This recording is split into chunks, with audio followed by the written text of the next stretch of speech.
하수인 하나로부터 사진을 받은 기리시마 미야마는 그 속 여자애가 자신의 인생을 망쳐주길 바랐다. 오사카 소매저택에서 요시노는 할아버지에게 야쿠자 세계를 다룬 최신 잡지 기사에 대해 묻는다.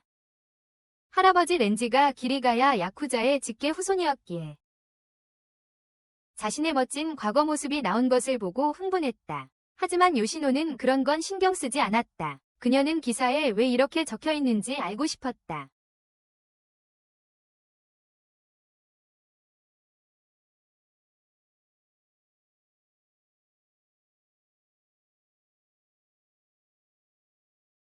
알고 보니 그 소문은 할아버지가 퍼뜨린 것이었다.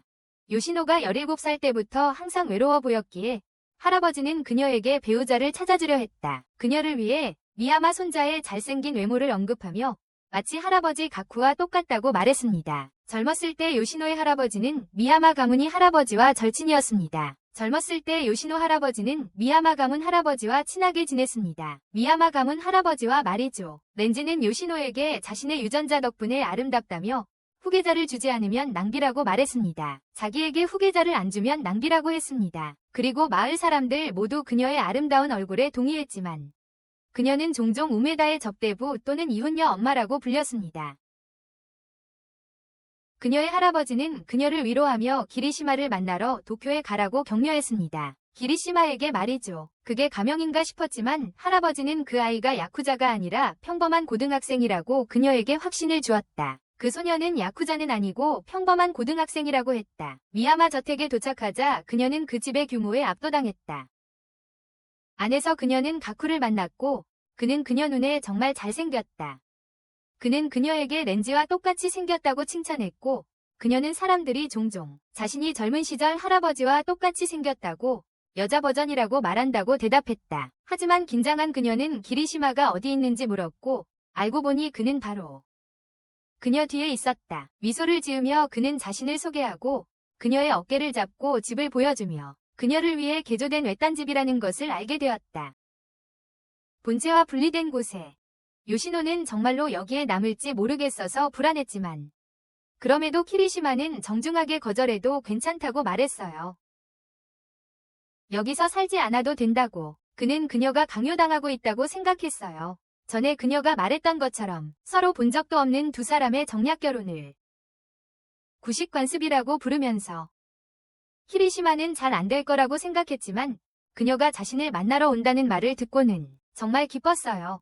후에 오랜 사립학교에서 우리는 요시노가 너무나도 감명받았다는 것을 알게 되었어요. 키리시마는 바로 전학을 왔지만 할아버지에게 이용당한 기분을 떨칠 수 없었다. 그녀는 할아버지가 자신을 이용했다는 생각을 지울 수 없었다. 키리시마와 이야기를 나누고 함께 수업에 가는 길에 그녀는 그가 정말 야쿠자 집안 사람 같지 않아서 안심했다. 너무 평범해서 다행이었다. 수업 시간에 그녀는 자신과 이야기하고 싶어하는 3명의 여자아이들을 보고 놀랐다. 전 학교에서는 아무도 그녀와 이야기하려 하지 않았기에 그들은 그녀가 키리시마와 함께 등교한 것을 보고 그녀가 그의 친척이나 여자친구인지 궁금해했다. 그녀가 둘 다 아니라고 하자 그 여자아이들은 책상을 쾅 치며 그녀의 말을 믿지 않았다. 갑자기 요시노의 학교 생활은 그리 즐겁지 않게 되었다.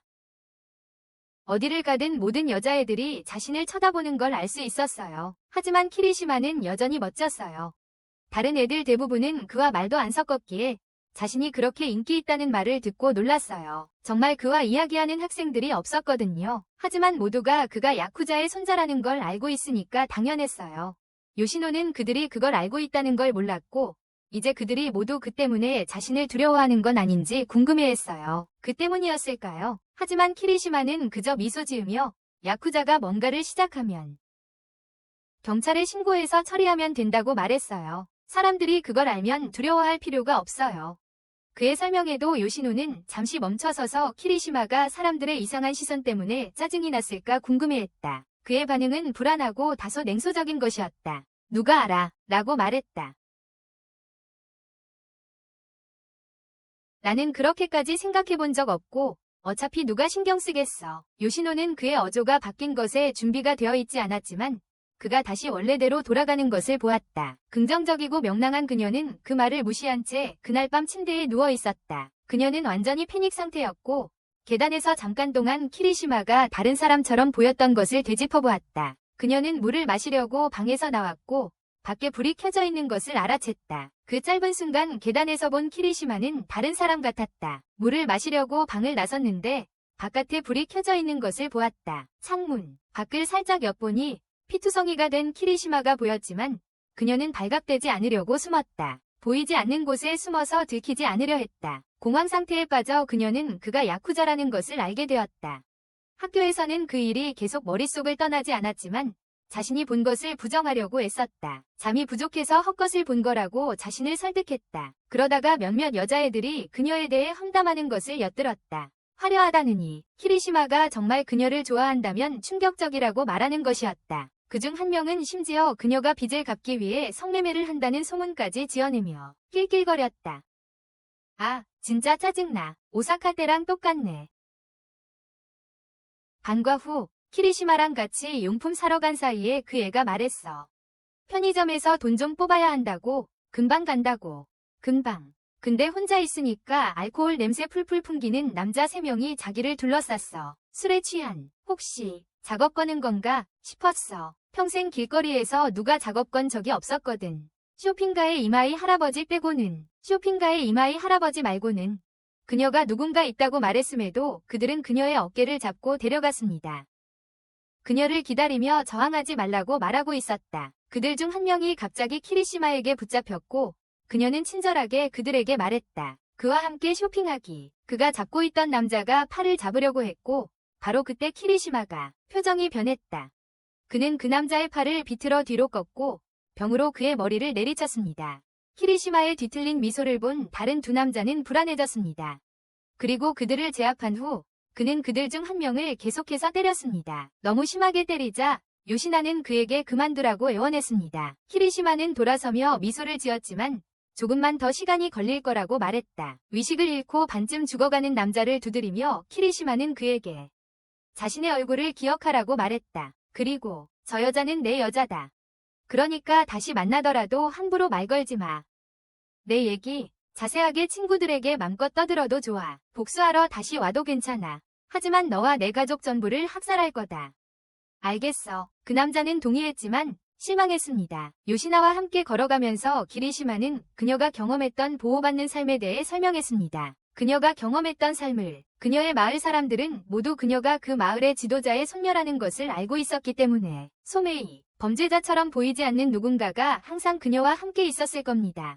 하지만 그는 이곳은 오사카가 아니라고 경고하며 조심하라고 말했습니다. 계속하기 전에 그녀는 그의 후드티에 아직 피가 묻어 있다는 것을 지적했습니다. 그는 별로 신경 쓰지 않고 후드티를 벗기로 했습니다. 그리고 요시나는 그의 문신을 보고 충격을 받았습니다. 아, 그냥 얘기하는 걸 잊었나 봐요. 하지만 그녀에게 다가가자 그녀는 그의 손을 쳐냈습니다. 일부러 그런 건 아니었고 그는 너무 위압적으로 보였을 뿐이에요. 그는 한숨을 쉬며 이건 너무 지쳤고 더 이상 못하겠다고 말했습니다. 요시나에게는 놀라운 폭로였습니다. 다시 한번 분위기가 바뀌며 키리시마는 그녀가 다른 야쿠자 조직 두목의 손녀라는 점에 큰 기대를 걸었다고 인정했습니다. 정말 아름다웠죠. 그는 그녀가 응석바지로 자랐고 이기적이며 거만하게 굴 것으로 예상했습니다. 다른 여자들에게 미움받는 여자라는 생각이 마음에 들었어. 여자친구도 없고 기본적인 인권도 무시하는 여자에게 휘둘리는 게 좋았어. 그리고 그 여자가 자기를 망쳐놓는 것도. 그의 미친 욕망을 이해할 수 없어 그녀는 침묵했다. 그런데 이제 와서 그녀가 생각보다 훨씬 평범하다고 말하는 거야. 너무 평범해서 질렸다는 거지. 1년 정도 재밌게 놀 줄 알았는데 이젠 그녀가 너무 부담스러워. 지금 그녀는 그에게 완전히 쓸모없는 여자야. 그리고 자기 시간을 보상하라고 적어도 돈이라도 벌어오라고 했어. 그녀의 장점은 얼굴과 몸매라고 말하면서 그녀에게 그것들을 팔아서 자기 돈을 벌라고 했습니다. 심지어 자신이 연루된 매운골에서 일하도록 설득하려고도 했습니다. 열심히 일하면 2달 안에 100만엔을 쉽게 벌 수 있는 곳이라고 했습니다. 달이요. 고급스럽고 깨끗한이라는 슬로건을 사용하고 고객을 기쁘게 하는 가벼운 선택지를 제공할 수 있다고 했습니다. 옵션 말이죠. 하지만 그렇게 해주지 않으면 떠나라고 했습니다. 오사카로 돌아가서 가족들에게 자신이 한 말을 그대로 전하라고 했습니다. 다시 한번 조폭 간의 전쟁을 일으켜도 상관없다고 했습니다. 어쩌면 그가 교수형을 당할지도 모르죠. 그는 갈등을 기대하고 있었다.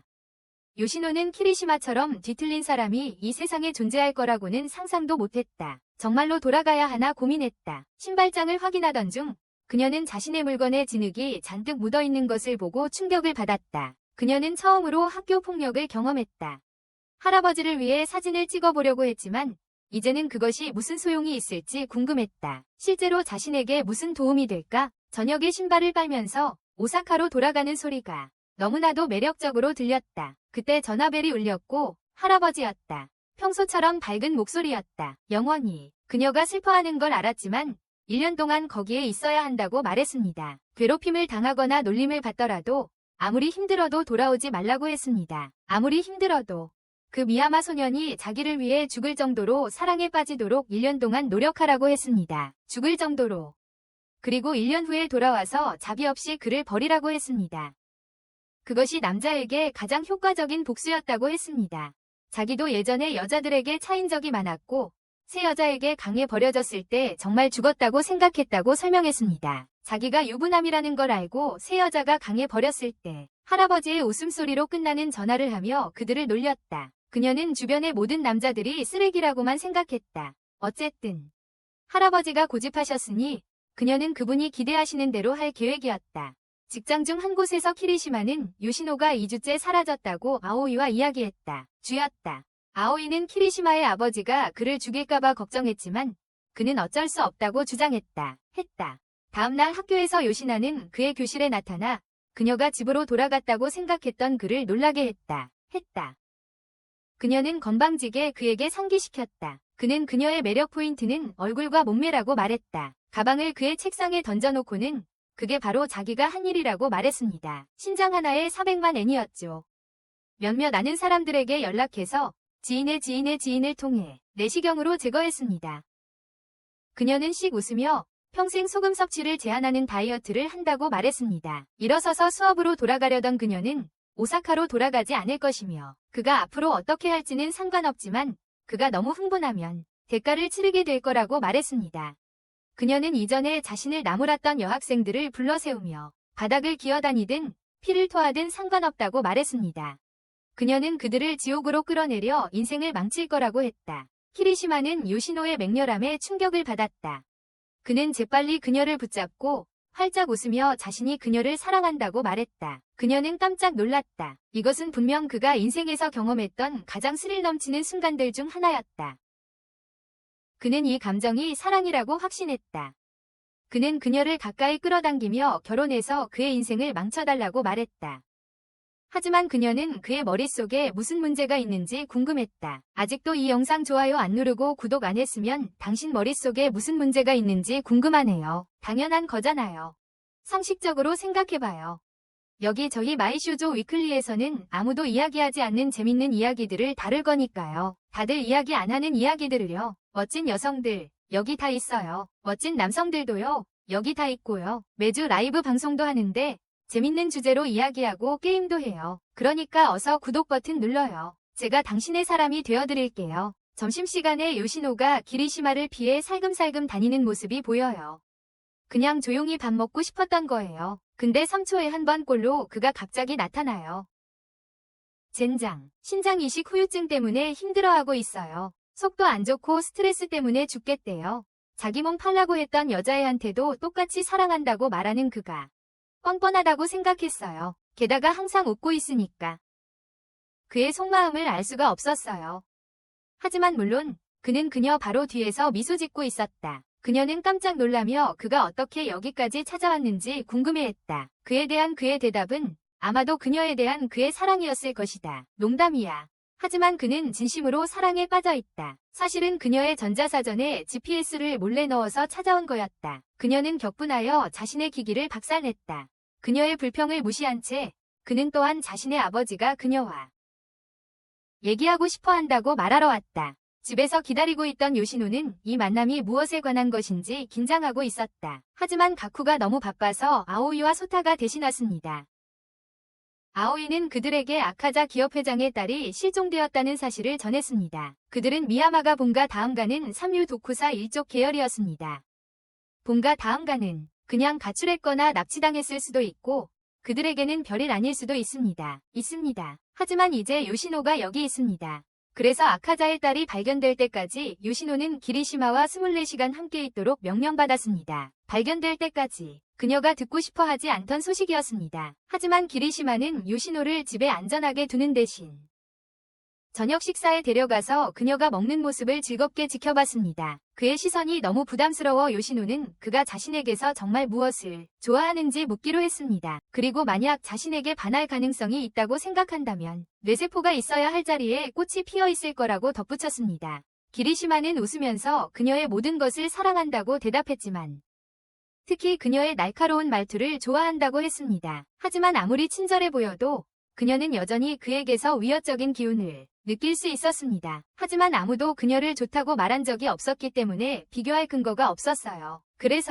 그러고는 실종된 딸 아카자와 시오리의 사진을 보여주었어요. 20살이고 가나가와의 전문학교에 다니는 학생이라고 했죠. 그리고요.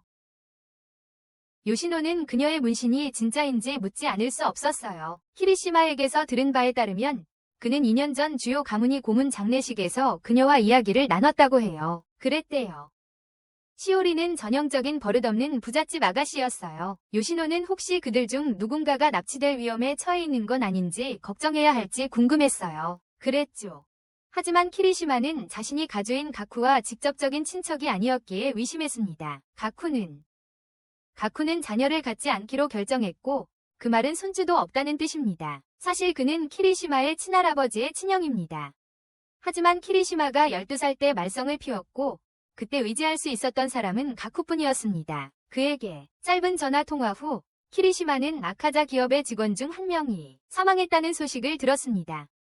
사망자는 아카자 기업의 준회원이었습니다. 그는 호스트로 시작해서 결국 주변에 여러 개의 레스토랑을 운영하게 되었습니다. 특히 그는 게임장을 운영했고 시오리는 그중 한 곳의 단골이었다. 곧 도쿠사 일족이 도쿄의 70%만 장악했기 때문에 살인사건이 이해가 갔다. 나머지는 다른 조직이 적대 세력과의 100년간의 피비린내 나는 대치 상황이었다. 요시노는 새 헤어드라이어를 산 후 하굣길에 차를 얻어 탄다. 거기에 있어요. 소타는 키리시마와 제대로 대화를 나눠본 적이 없다고 설명한다. 두 사람이 처음 만난 건 중학교 때였고 그는 들었었다. 그 전에 기리시마는 5학년 때 폭력 사건에 휘말렸습니다. 부모님 혼자 감당할 수 없을 정도로 큰 사건이었죠. 그래서 가쿠가 처리했고 그렇게 기리시마가 그 가족의 일원이 된 겁니다. 아이들이 총 20명이나 됐습니다. 반 친구들과 선배들까지 뼈가 부러질 정도였습니다. 요시노는 이 말을 듣고 불안해했습니다. 잠시 정체된 교통 속에서 요시노는 장미 문신을 발견했습니다. 그녀는 시오리를 발견했습니다. 시오리가 들어간 건물 안을 살금살금 엿본 요시노는 기리시마에게 전화했습니다. 그는 그녀가 사라진 건 거짓말이었을 거라고 말했습니다. 요즘 아버지도 찾기가 어려웠어요. 둘 다 잠적했을 가능성이 높아요.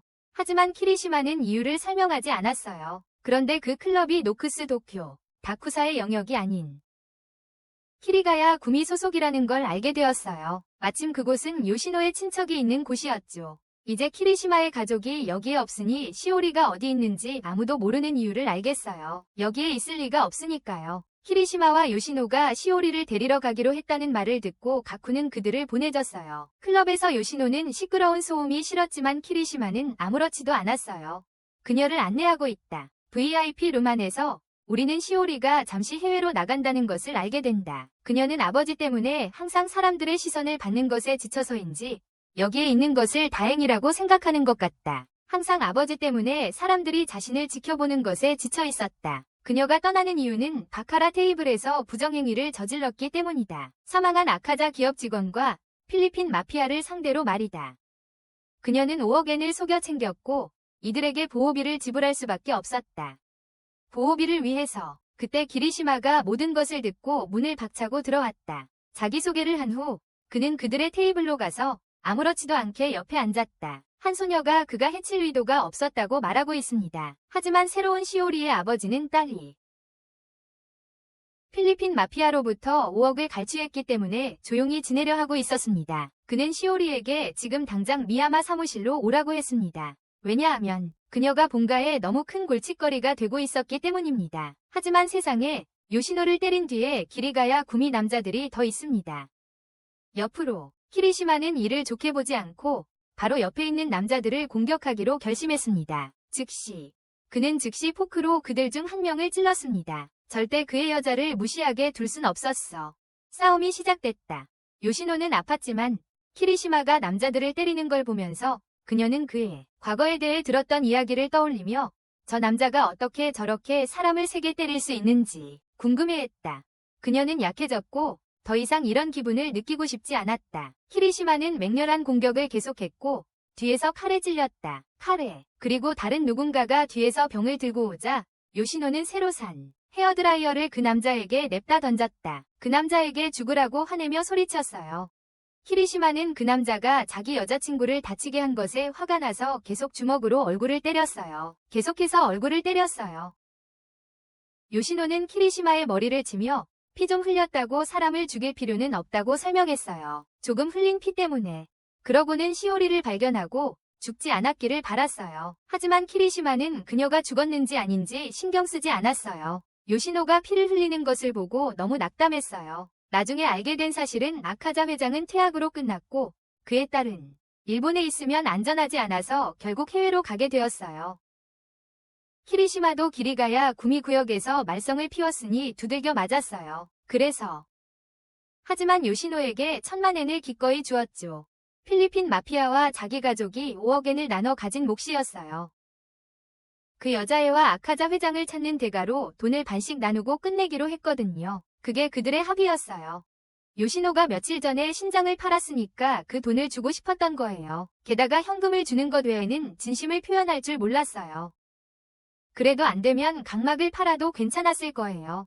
하지만 요시노는 그의 돈도 각막도 필요 없었어요. 그녀는 그가 함께 가도록 새 헤어드라이어만 필요했고 그는 기꺼이 따랐습니다. 하지만 키리시마는 오토바이를 탄 남자가 학교 밖에 있는 것을 발견했습니다. 헬멧을 벗고 그들을 계속 쳐다보던 남자였습니다. 키리시마가 요시노와 이야기하는 것을 밝게 무시하려고 노력했지만 그의 마음속에는 여전히 남아있었습니다. 어느 저녁 키리시마가 갖고 놀던 여자아이가 그에게 여자친구가 생겼냐고 물었습니다. 그는 요시노에 대해 말하고 싶어서 들떴습니다. 하지만 그 여자아이는 지금이 정말로 그 이야기를 할 적절한 때인지 궁금해했습니다. 다른 여자애를 보여줬어요. 그 사진을 보여줬는데 요시노의 표정을 보더니 참지 못하겠다는 듯이 말했어요. 요시노가 자기를 싫어하는 것 같다며 요시노를 포기하라고 키리시마에게 말했어요. 그리고 오사카에 좋아하는 사람이 있을지도 모른다고 했죠. 오사카에 좋아하는 남자애가 있을지도 모른다고 말했어요. 하지만 키리시마는 경쟁하는 게 더 짜릿할 거라고 대답했어요.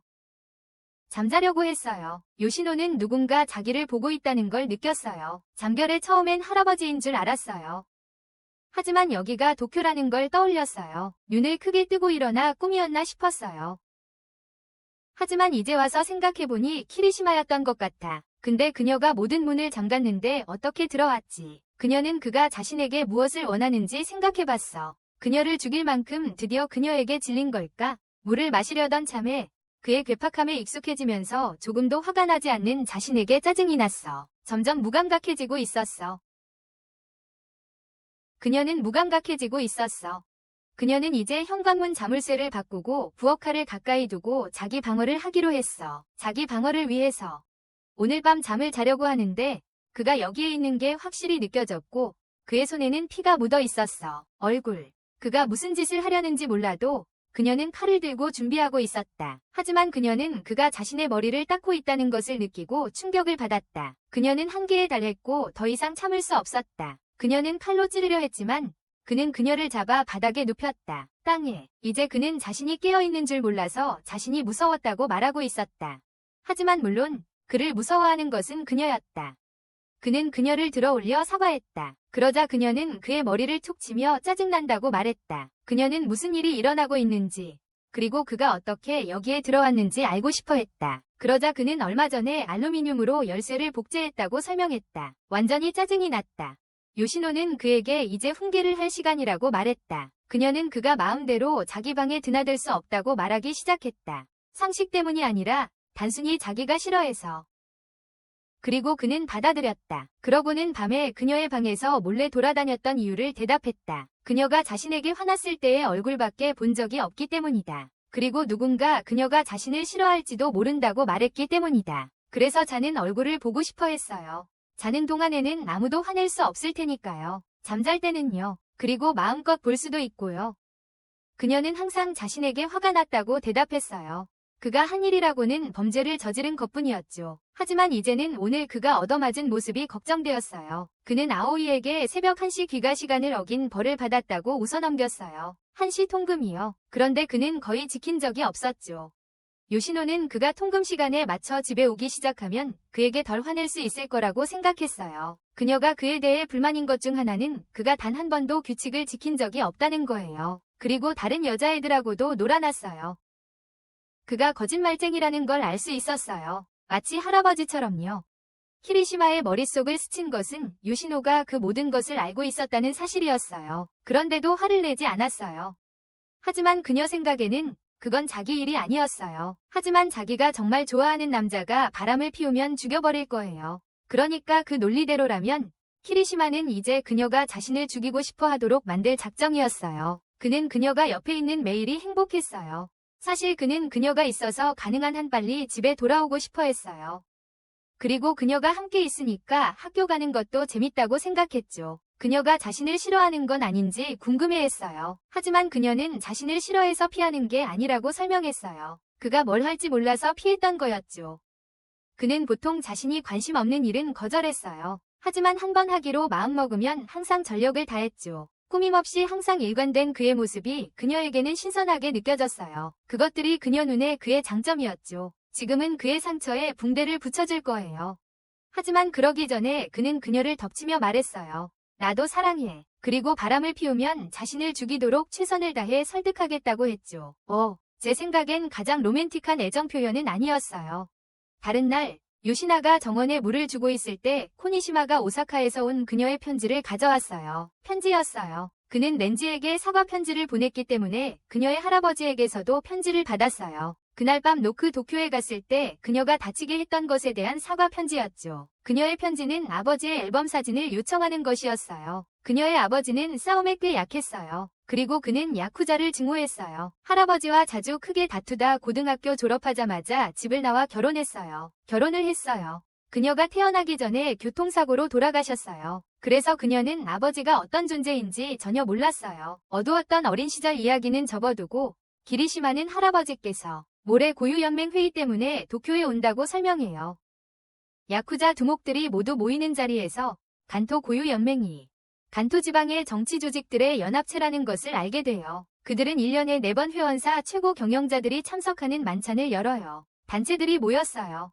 국가 원수급 정상회담 같은 거죠. 키리시마가 과거 리그 사진 몇 장을 보여줬어요. 그런데 요시노가 어릴 적 할아버지가 키리시마 할아버지 옆에 서 있는 걸 발견했어요. 키리시마가 가쿠랑 너무 닮아서 깜짝 놀랐어요. 그리고 할아버지 두 분이 그때 얼마나 사이가 좋았는지도 놀랐어요. 그때 말이에요. 키리시마는 할아버지가 카메라를 싫어하셔서 사이가 좋았던 게 분명하다고 덧붙였어요. 그래서 어릴 적 사진이 10장밖에 없대요. 근데 10장 모두 렌지랑 같이 찍은 사진이래요. 리그 회의 후 렌지가 가쿠에게 쓸데없는 이야기를 걸며 가쿠에게 졸린 데다 축 처져 보인다고 말합니다. 그러고는 역에서 산 검은 사탕을 가쿠의 주머니에 억지로 넣어줍니다. 가쿠가 거절하는데도 말이죠. 다른 한편 오토바이를 탔던 수수께끼의 남자가 전화로 요시노와 통화하는 장면이 나옵니다. 알고 보니 그가 오사카에서 요시노 아버지의 사진을 찾아서 우편으로 보냈던 사람이었습니다. 요시노는 그에게 자신의 옛방을 다시 한번 뒤져 더 찾아달라고 부탁합니다. 어느 날 그녀는 아버지의 동료였던 호테 타케루 씨를 만나기로 합니다. 그는 할아버지와 가까웠고 종종 경호원 역할도 했습니다. 어제 집으로 돌아가는 길에 할아버지를 대신하여 사과했습니다. 그는 바쁜 사람이었습니다. 타케루는 키리시마에 대해 궁금했고 그녀는 그를 어떻게 설명해야 할지 몰랐습니다. 단지, 마조이스트, 파괴적, 바람둥이, 가짜 미소라는 단어들로 말이죠. 하지만 그녀는 그 모든 말 대신 불안하게도 키리시마는 정신적으로 강하다고 대답했습니다. 요시노는 타케루가 여름 방학 동안 키리시마를 데려오라고 제안하는 것을 듣고 놀랐습니다. 그녀가 이걸 지나치다고 생각할 수도 있다는 걸 알고 있었다. 하지만 타케루는 그녀의 할아버지가 너무 바빠서 어릴 적부터 사실상 그녀를 키운 사람이나 마찬가지였다. 할아버지가 너무 바빴기 때문이다. 타케루는 그저 자신이 그녀를 맡길 남자가 어떤 사람인지 보고 싶었을 뿐이다. 하지만 그녀는 키리시마가 워낙 변덕스러워서 내일 오사카로 날아갈 위향이 있을 거라는 걸 알고 있었다. 내일 말이다. 그때 갑자기 쇼마 토리요시가 나타났다. 그는 옷을 따로 가져오지 않았기에 그녀는 그와 함께 쇼핑을 갔다. 옷을. 그는 아무런 표정 없이 앨범을 가져다 주러 온 거라고 말했다. 그녀는 그에게 감사를 표했지만 그가 하룻밤 묵기 때문에 여벌옷을 갖도록 하고 싶어 했어요. 밤에요. 그가 옷을 갈아입는 동안 우리는 그의 외할아버지가 그가 중학교 시절에 그와 싸운 후 그를 받아들였다는 것을 알게 돼요. 그와 싸운 후에요. 옷을 갈아입은 후 그는 갑자기 상의를 벗고 계산원에게 살 준비가 되었다고 말했어요. 사려고요. 하지만 요시노는 그에게 상식적으로 최소한 셔츠는 다시 입으라고 말했어요. 개인 연구실에서 키리시마는 쇼마의 사진을 응시해요. 이것은 그의 연구의 일부였어요. 그러고 나서 우리는 행복하게 식사하는 쇼마를 보게 돼요. 요시노는 소매를 걷어올리며 문신을 제대로 가리라고 말했다. 그러고는 키리시마에 대해 물었고 요시노는 그녀가 할아버지의 계획대로 그와 사랑에 빠지게 한 후 차버릴 거라고 대답했다. 쇼마는 그녀가 여기에 온 또 다른 목적이 있을 거라고 덧붙였는데 아마도 다른 야쿠자 조직과의 싸움과 관련이 있을 것이다. 하지만 그는 확신할 수 없었다. 그날 밤 두 사람은 쇼마의 호텔방으로 들어갔다. 요시노는 뷔페에서 과식을 해서 쉬고 싶어 했다.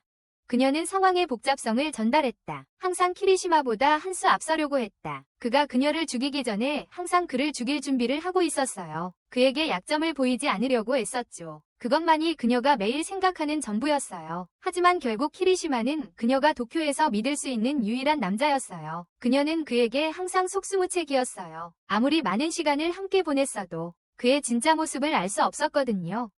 그녀는 지쳐서 솔직히 지금 당장 쇼마와 오사카로 돌아가고 싶었어요. 쇼마는 그 생각에 아무런 문제가 없었어요. 키리시마만 사라지면 된다면 쇼마는 그녀를 위해 그를 죽일 의향이 있었어요. 그를 위해서요. 요시노는 그렇게까지 할 필요는 없다고 생각하며 당황했다. 하지만 쇼마는 키리시마가 죽는 게 더 나을지도 모른다고 생각했다. 그녀는 여전히 요청을 거절했기에 그는 그녀의 마음이 바뀔 때까지 기다리는 게 괜찮았다. 밖에서 담배를 피우던 키리시마가 와서 이 도로에서는 금연이라고 말했다. 그리고 자신을 소개하며 쇼마 토리요시 씨, 만나서 반갑습니다. 라고 말했다. 키리시마는 그들이 처음 만나는 게 아니면 요시노를 데리러 왔다고 말했다.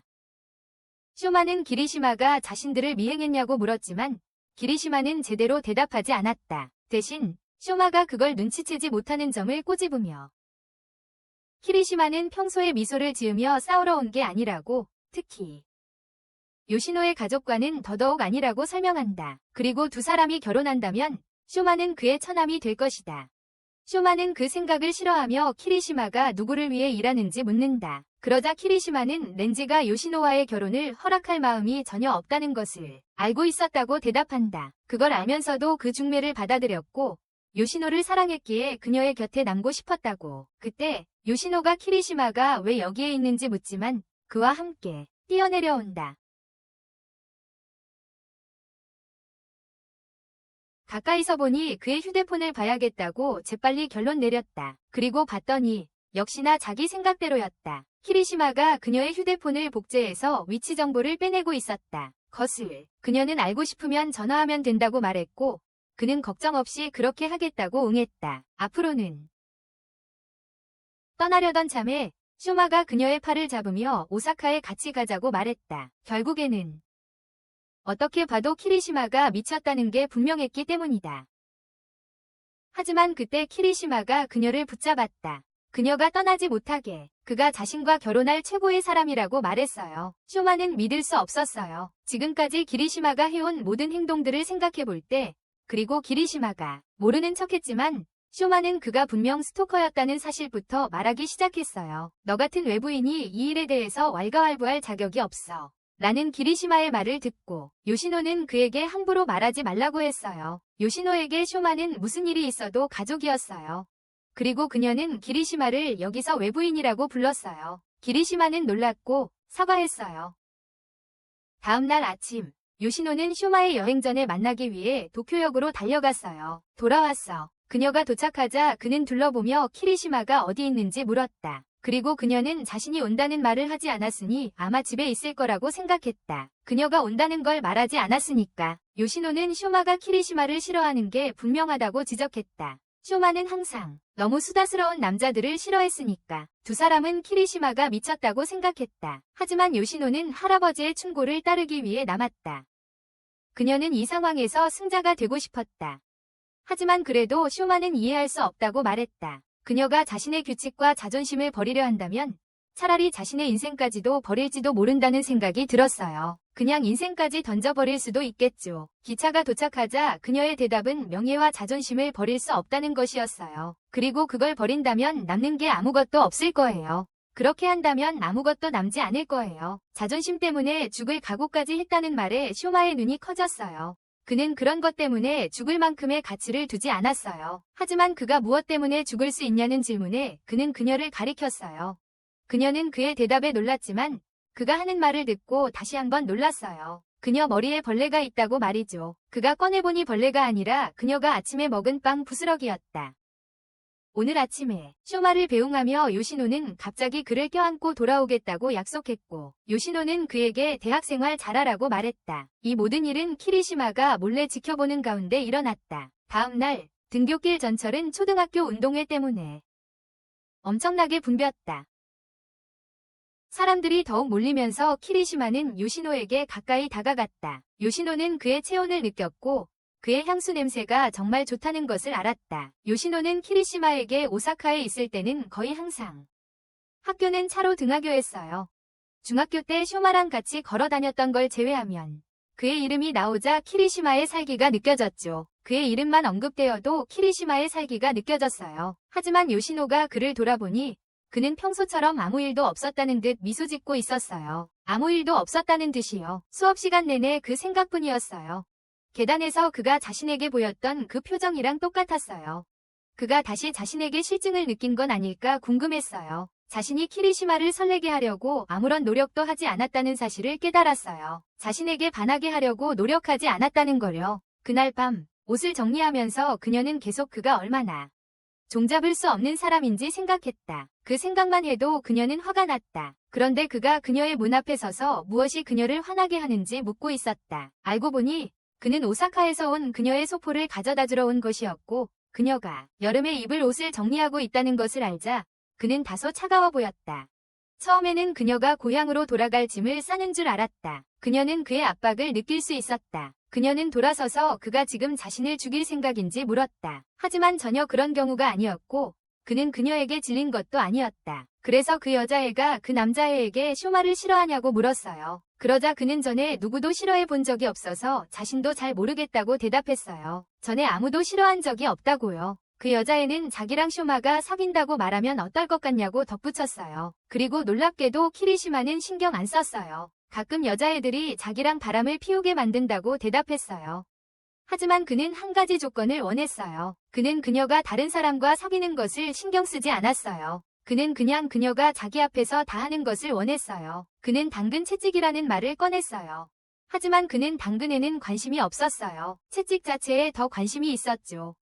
이건 그가 동등하다고 느끼는 사람에게만 해당되는 일이었어요. 그리고 그가 여기서 유일하게 사랑에 빠진 사람이었기에 그는 요시노에게 이길 수 없었어요. 그는 당근과 채찍이 정확히 동등해야 한다고 믿었어요. 그래서 그녀가 애인과 키스하거나 사랑을 나누면 그는 그것을 모두 자신의 눈앞에서 보고 싶어 했어요. 그녀는 그를 기둥에 묶거나 그와 비슷한 일을 할 수도 있었죠. 그리고 모든 것이 끝나면 기리시마는 균형을 맞추는 자신의 방식으로 그 남자를 죽일 거예요. 모든 것을. 그녀는 그를 미쳤다고 불렀어요. 마치 질투하는 것처럼 들렸다. 그것은 그에게 깨달음으로 다가왔다. 어쩌면 질투심이 그를 미치게 만들었을지도 모른다는 것을. 그러고는 그녀가 항상 원했던 것처럼 평범한 남자 역할을 해보겠다고 제안했다. 그러자 그녀는 차갑게 그에게 여자 마음에 들려고 인생을 바꿀 생각이냐고 물었다. 물었다. 그녀는 한숨을 쉬었다. 자신이 불공평하다고 느껴 자신의 속마음을 털어놓기로 했다. 그녀는 1년 후에 그와 헤어지고 오사카로 돌아갈 생각이었다고 고백했다. 하지만 이제 그녀는 만약 그에게 사랑에 빠진다면 그녀는 계속 도쿄에 살 거라고 했어요. 자신이 그녀의 이상형이 되도록 잘 행동할 거라고 그녀가 믿는다는 말을 듣고 그는 놀랐습니다. 하지만 그녀는 그런다고 해서 자신이 그와 사랑에 빠진다는 뜻은 아니라고 분명히 했습니다. 그는 이 정보를 어떻게 해야 할지 몰랐습니다. 그래서 그녀는 그에게 소리쳤습니다. 괜찮은 사람인 척하는 대신 미치도록 세상에서 가장 미친 남자가 되라고 말이죠. 그는 안도의 한숨을 쉬며 언젠가는 그녀에게 질릴까봐 두려웠다고 고백했습니다. 그녀에게. 하지만 이제 그는 괴짜처럼 그녀를 전보다 더 사랑하며 영원히 사랑할 거라고 말했습니다. 그러고는 그가 자기 머리를 아프게 한다며 서둘러 가라고 했다. 그녀는 옷을 갈아입고 저녁을 먹으려 했다. 어느 날 아침, 요시노는 미열이 있음을 알았다. 어릴 적처럼 여름 감기에 걸린 것이다. 머리가 몹시 아파서 결석하기로 하고 키리시마에게는 자기 걱정 안 해도 된다고 말했다. 그런데도 키리시마는 초인종을 눌렀고 요시노는 짜증이 났다. 그는 그녀를 위해 물건을 서둘러 가져오느라 땀을 뻘뻘 흘리고 있었다. 진정한 후 그는 자기도 학교에 안 가고 그녀를 돌볼 거라고 설명했다. 하지만 잠깐만 쉬면 괜찮다고 했어요. 병원에 데려다 주겠다고 하자 그녀는 그것도 거절했어요. 왜냐하면 그녀는 병원을 싫어했고 그를 밀어냈어요. 그가 수업에 제 시간에 갈 수 있도록 그는 그녀에게 매시간 문자 메시지를 보내고 곧 집에 돌아오겠다고 말하려고 돌아섰어요. 그는 정말 의존적인 남자였어요. 점심시간에 요시노의 열이 조금 올랐다는 것을 알게 된 후 그는 그녀에게 전화를 걸어보았지만 연락이 되지 않았어요. 그는 일찍 퇴근하기로 했지만 먼저 그의 사가와라는 고객의 일을 처리해야 했어요. 키리시마는 아오이에게 전화해서 누군가를 보내 처리하도록 했어요. 왜냐하면 그는 요시노에게 빨리 돌아가고 싶었습니다. 사가와는 기리시마가 야쿠자는 아니라고 생각하며 두려워했습니다. 하지만 물론 그런 건 기리시마에게는 아무래도 상관없었습니다. 밤에 요시노의 집에 도착해서 초인종을 눌렀지만 아무도 응답하지 않았습니다. 그래서 문을 따고 들어가 보니 그녀가 헐떡이며 힘들어하고 있었습니다. 그녀가 칭얼거리는 와중에도 그는 늦게 돌아온 것을 사과하며 그녀의 체온을 재주었습니다. 늦게 돌아온 것을 사과하며 열이 확실히 더 심해진 것을 확인하고 차를 불러 그녀를 데리고 병원으로 향했습니다. 그리고 병원으로 가는 차 안에서 무슨 일이 일어나고 있는지도 모른 채 요시노는 그의 몸에서 풍기는 좋은 냄새만 생각했습니다. 다음 날 아침, 키리시마는 렌지에게 요시노는 괜찮고 스토커라도 될 각오로 자신이 돌볼 거라고 알렸다. 렌지는 괜찮다고 했다. 렌지 쪽에서는 출근길에 쇼마가 떠나는 사장을 바라보며 이 모든 일의 진짜 목적이 무엇인지 알아내려고 했다. 요시노는 정오쯤 깨어나 열이 완전히 내린 것을 알아챘지만 병원에서 돌아온 이후로 옆에 앉아있던 키리시마를 보고 놀랐다. 그가 옆에 계속 있었던 것이다. 아팠을 때의 부끄러운 표정들을 떠올리며 그 모습을 본 키리시마에게 사과했다. 키리시마가 가려하자 그녀가 붙잡았다. 밤새 자신과 함께 있었으니 아마 밥을 못 먹었을 거라고 생각해서 우동으로 고맙다는 인사를 했다. 학교로 돌아온 요시노는 자신이 망했다는 것을 깨닫고 우울해졌다. 시험까지 이틀밖에 남지 않았다. 특히 수학을 정말 못했다. 키리시마는 자신도 학교 밖에서는 별로 공부를 안 한다면서 도와주겠다고 했다. 수업 시간에 숙제만 하고 필기와 교과서만 봤을 뿐이라고 말했다. 이걸 배우고 요시노는 더 우울해졌어요. 자기가 얼마나 바보였는지 깨달았거든요. 비교해서 말이죠. 가장 기본적인 수학조차 힘든데 대학에 어떻게 갈 수 있을까요? 하지만 키리시마는 괜찮았어요. 결혼한다고 가정하면요. 자기가 모든 계산을 해줄 거예요. 중요한 걸 떠올린 요시노는 시험 마지막 날 요코하마에 간다고 말했어요. 사촌이 도쿄에서 거기로 이사 왔거든요. 그래서요. 그날 키리시마는 요시노와 함께 역에 갔어요. 무사히 가는지 확인하고 싶었거든요. 그리고 그녀의 사촌은 무사했습니다. 그는 요시노의 아버지와 그녀의 사촌의 어머니가 이복 자매였고 사촌이 1살 위였으며 대학 진학을 앞두고 있다는 정보도 이미 알고 있었습니다. 요시노는 복잡한 자신의 가계를 설명합니다. 그녀 사촌의 어머니는 렌지의 애첩 중 한 명이 딸이었습니다. 게다가 그 애첩은 그녀의 이모가 10살이 되었을 때 갑자기 나타났기 때문에 혈연 관계가 있는지 여부에 대해서는 다소 애매한 부분이 있습니다. 관계가. 하지만 렌지는 이모를 직접 키웠기 때문에 그런 점에 대해서는 의문을 제기하지 않았습니다. 그러자 키리시마는 요시노의 사촌 언니가 국제학과를 전공한다고 말했습니다. 그녀의 배경은 전형적인 부잣집 아가씨와 가까웠습니다. 마침내 그녀에게 도착한 츠바키 아카시가타는 사촌 언니를 반갑게 맞이했습니다. 츠바키의 칭찬은 요시노가 할아버지들과 닮아 여전히 예쁜 얼굴이라고 말하는 것이었는데 요시노는 그 말을 잘 이해하지 못했습니다. 그 후 츠바키는 키리시마에게 인사했고 요시노는 이 기회를 이용해 자신의 사촌 언니를 키리시마 취향이라고 팔았습니다. 진정한 젊은 패셔니스타로 하얀 피부에 큰 검은 눈과 긴 검은 머리를 가졌습니다.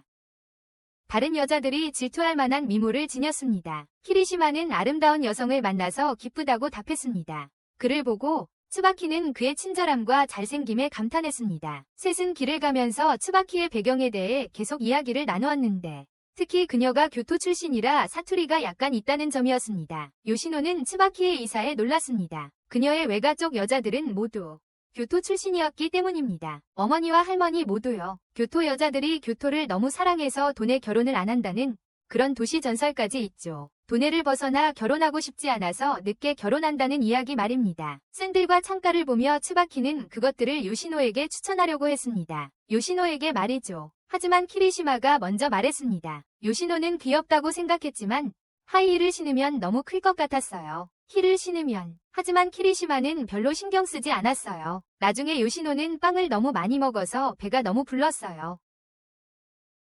그리고 상어 지느러미 라면에 딤섬까지 먹었어요. 츠바키는 이 말을 듣고 향수를 느꼈는데 요시노가 항상 토할 정도로 과식하는 타입이었기 때문이에요. 츠바키는 렌즈에 비해 요시노의 외모를 계속 칭찬했어요. 할아버지의 모든 것을 사랑했고 완벽하고 매력적인 외모, 얼굴, 체형이라고 말했어요. 신이 창조한 예술 작품이야. 하지만 키리시마에게 요시노는 더 완벽했어. 도대체 뭐에 경쟁하려는 거야? 츠바키는 테이블에 앉으며 요시노에게 입이 큰 남자 키리시마를 가리키며 조심하라고 경고했어. 바람 피울 타입이라고. 요시노는 츠바키 자신도 할 말이 없다고 말했어. 자기 자신이 난정적인 타입이었으니까. 츠바키는 얼굴을 붉히며 요즘 바빠서 남자들을 만날 시간이 없다고 말했어. 현재 3명인데 잠깐 만나는 사람들은 빼고. 츠바키는 요시노와 키리시마가 어디까지 갔는지 궁금해했다.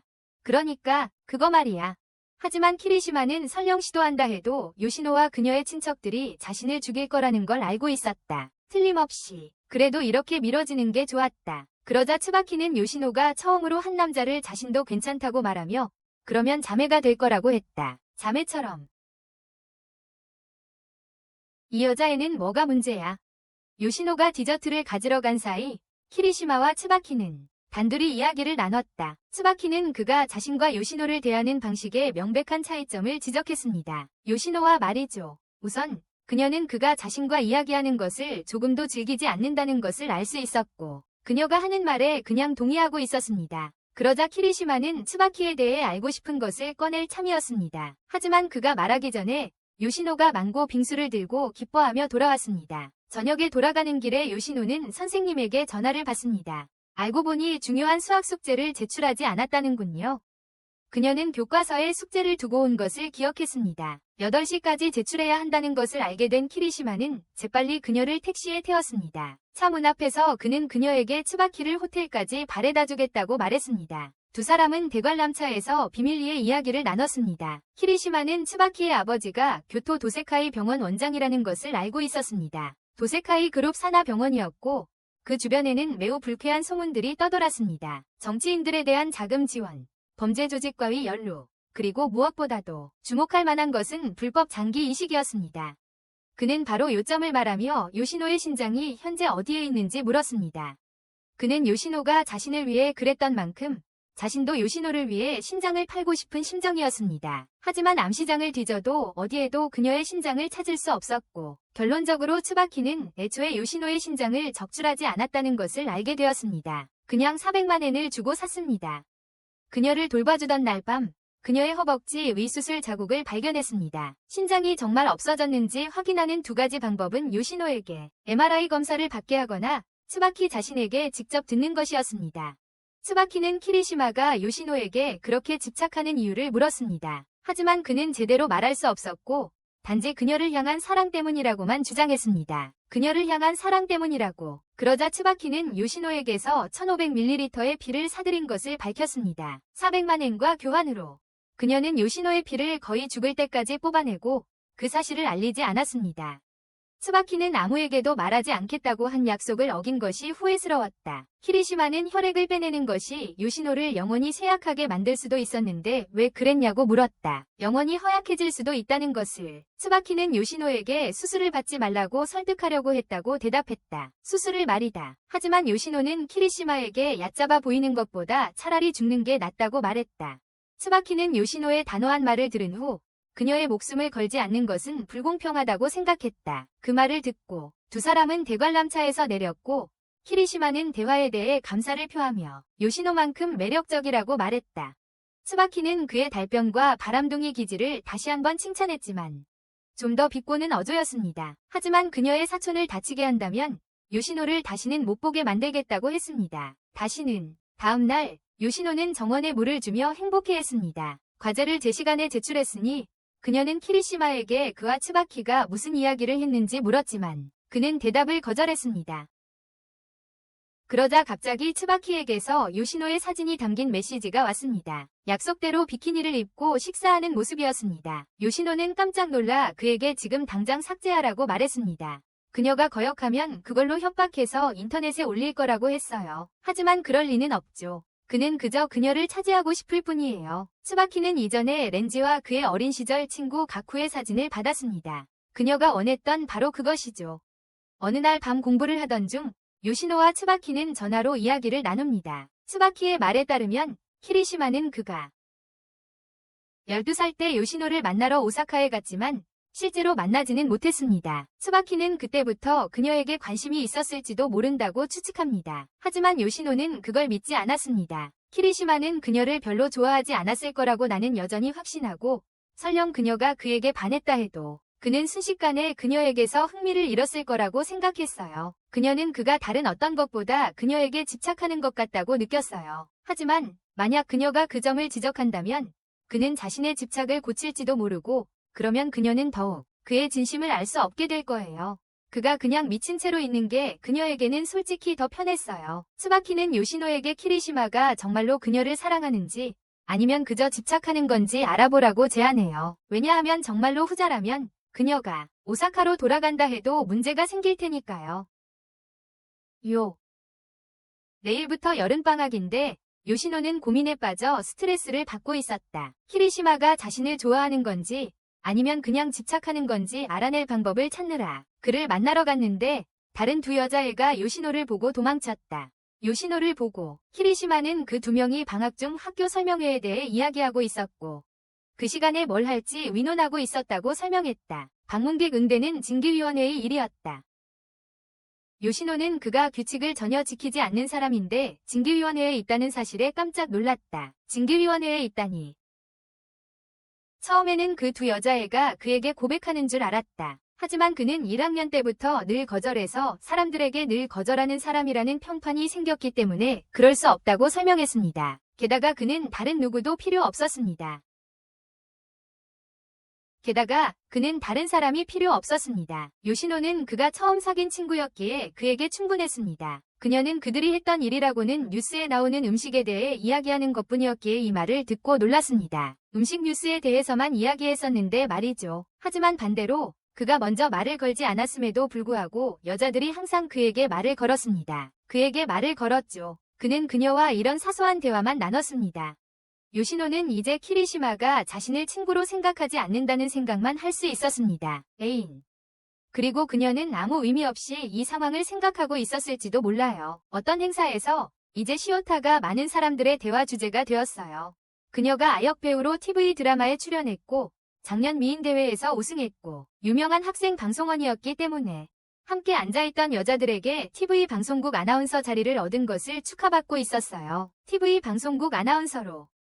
몇몇 여자애들은 그녀의 전 남자친구 오즈를 발견하고는 왜 그렇게 잘생긴 남자와 헤어졌냐고 물었어요. 그렇게 잘생긴 남자랑 그녀는 그가 자신이 미인대회에 나가는 것을 좋아하지 않았다고 대답했어요. 미인대회. 그녀의 결정에 소녀들은 동의하며 웃고 깔깔거렸다. 그녀는 이 여자들을 멸시했다. 그녀는 그들이 모두 뒤에서 자신을 책략가라고 부르고 있다는 것을 알고 있었다. 그녀는 개인적으로 사람들에게 호감을 얻게 해주니 책략을 쓰는데 아무런 문제가 없다고 생각했다. 그녀를 좋아하게 만들었으니까. 결국 그것은 그녀를 친구들 중 가장 성공적인 사람으로 만들었다. 그러자 소녀들은 키리시마를 발견했는데 그녀는 그와 특별한 과거가 있었다. 그는 우연히 들렀고 처음 만나는 것처럼 가장하며 즐거운 잡담을 나눴다. 이제 처음으로 화장실에서 그녀는 잠깐 동안 있었던 그들 둘의 짧은 만남을 떠올렸다. 그녀가 여름방학에 일본에 돌아왔을 때의 일이었다. 가족 사업 때문에 고등학교 시절 대부분을 미국에서 보냈기에 그랬다. 그가 얼마나 위험한 사람인지 알면서도 그녀는 매일 밤 그의 침대에 있었다. 나중에 복도에서 두 사람은 3년 전 함께했던 시간을 회상하며 서로 인사를 나눴다. 3년 전이었다. 그는 그들의 과거를 아무에게도 말할 생각이 없었다. 그는 그녀가 많이 변했다고 말했다. 예전에 그녀는 자신의 생각을 더 솔직하게 말하는 타입이었다고 기억했기 때문이다. 그는 그녀에게 너무 애쓰지 말라고 했고 그러고 나서 명함 뒷면에 고위층 인맥의 연락처를 적어주었다. 고위층 인맥의 명함 뒷면에.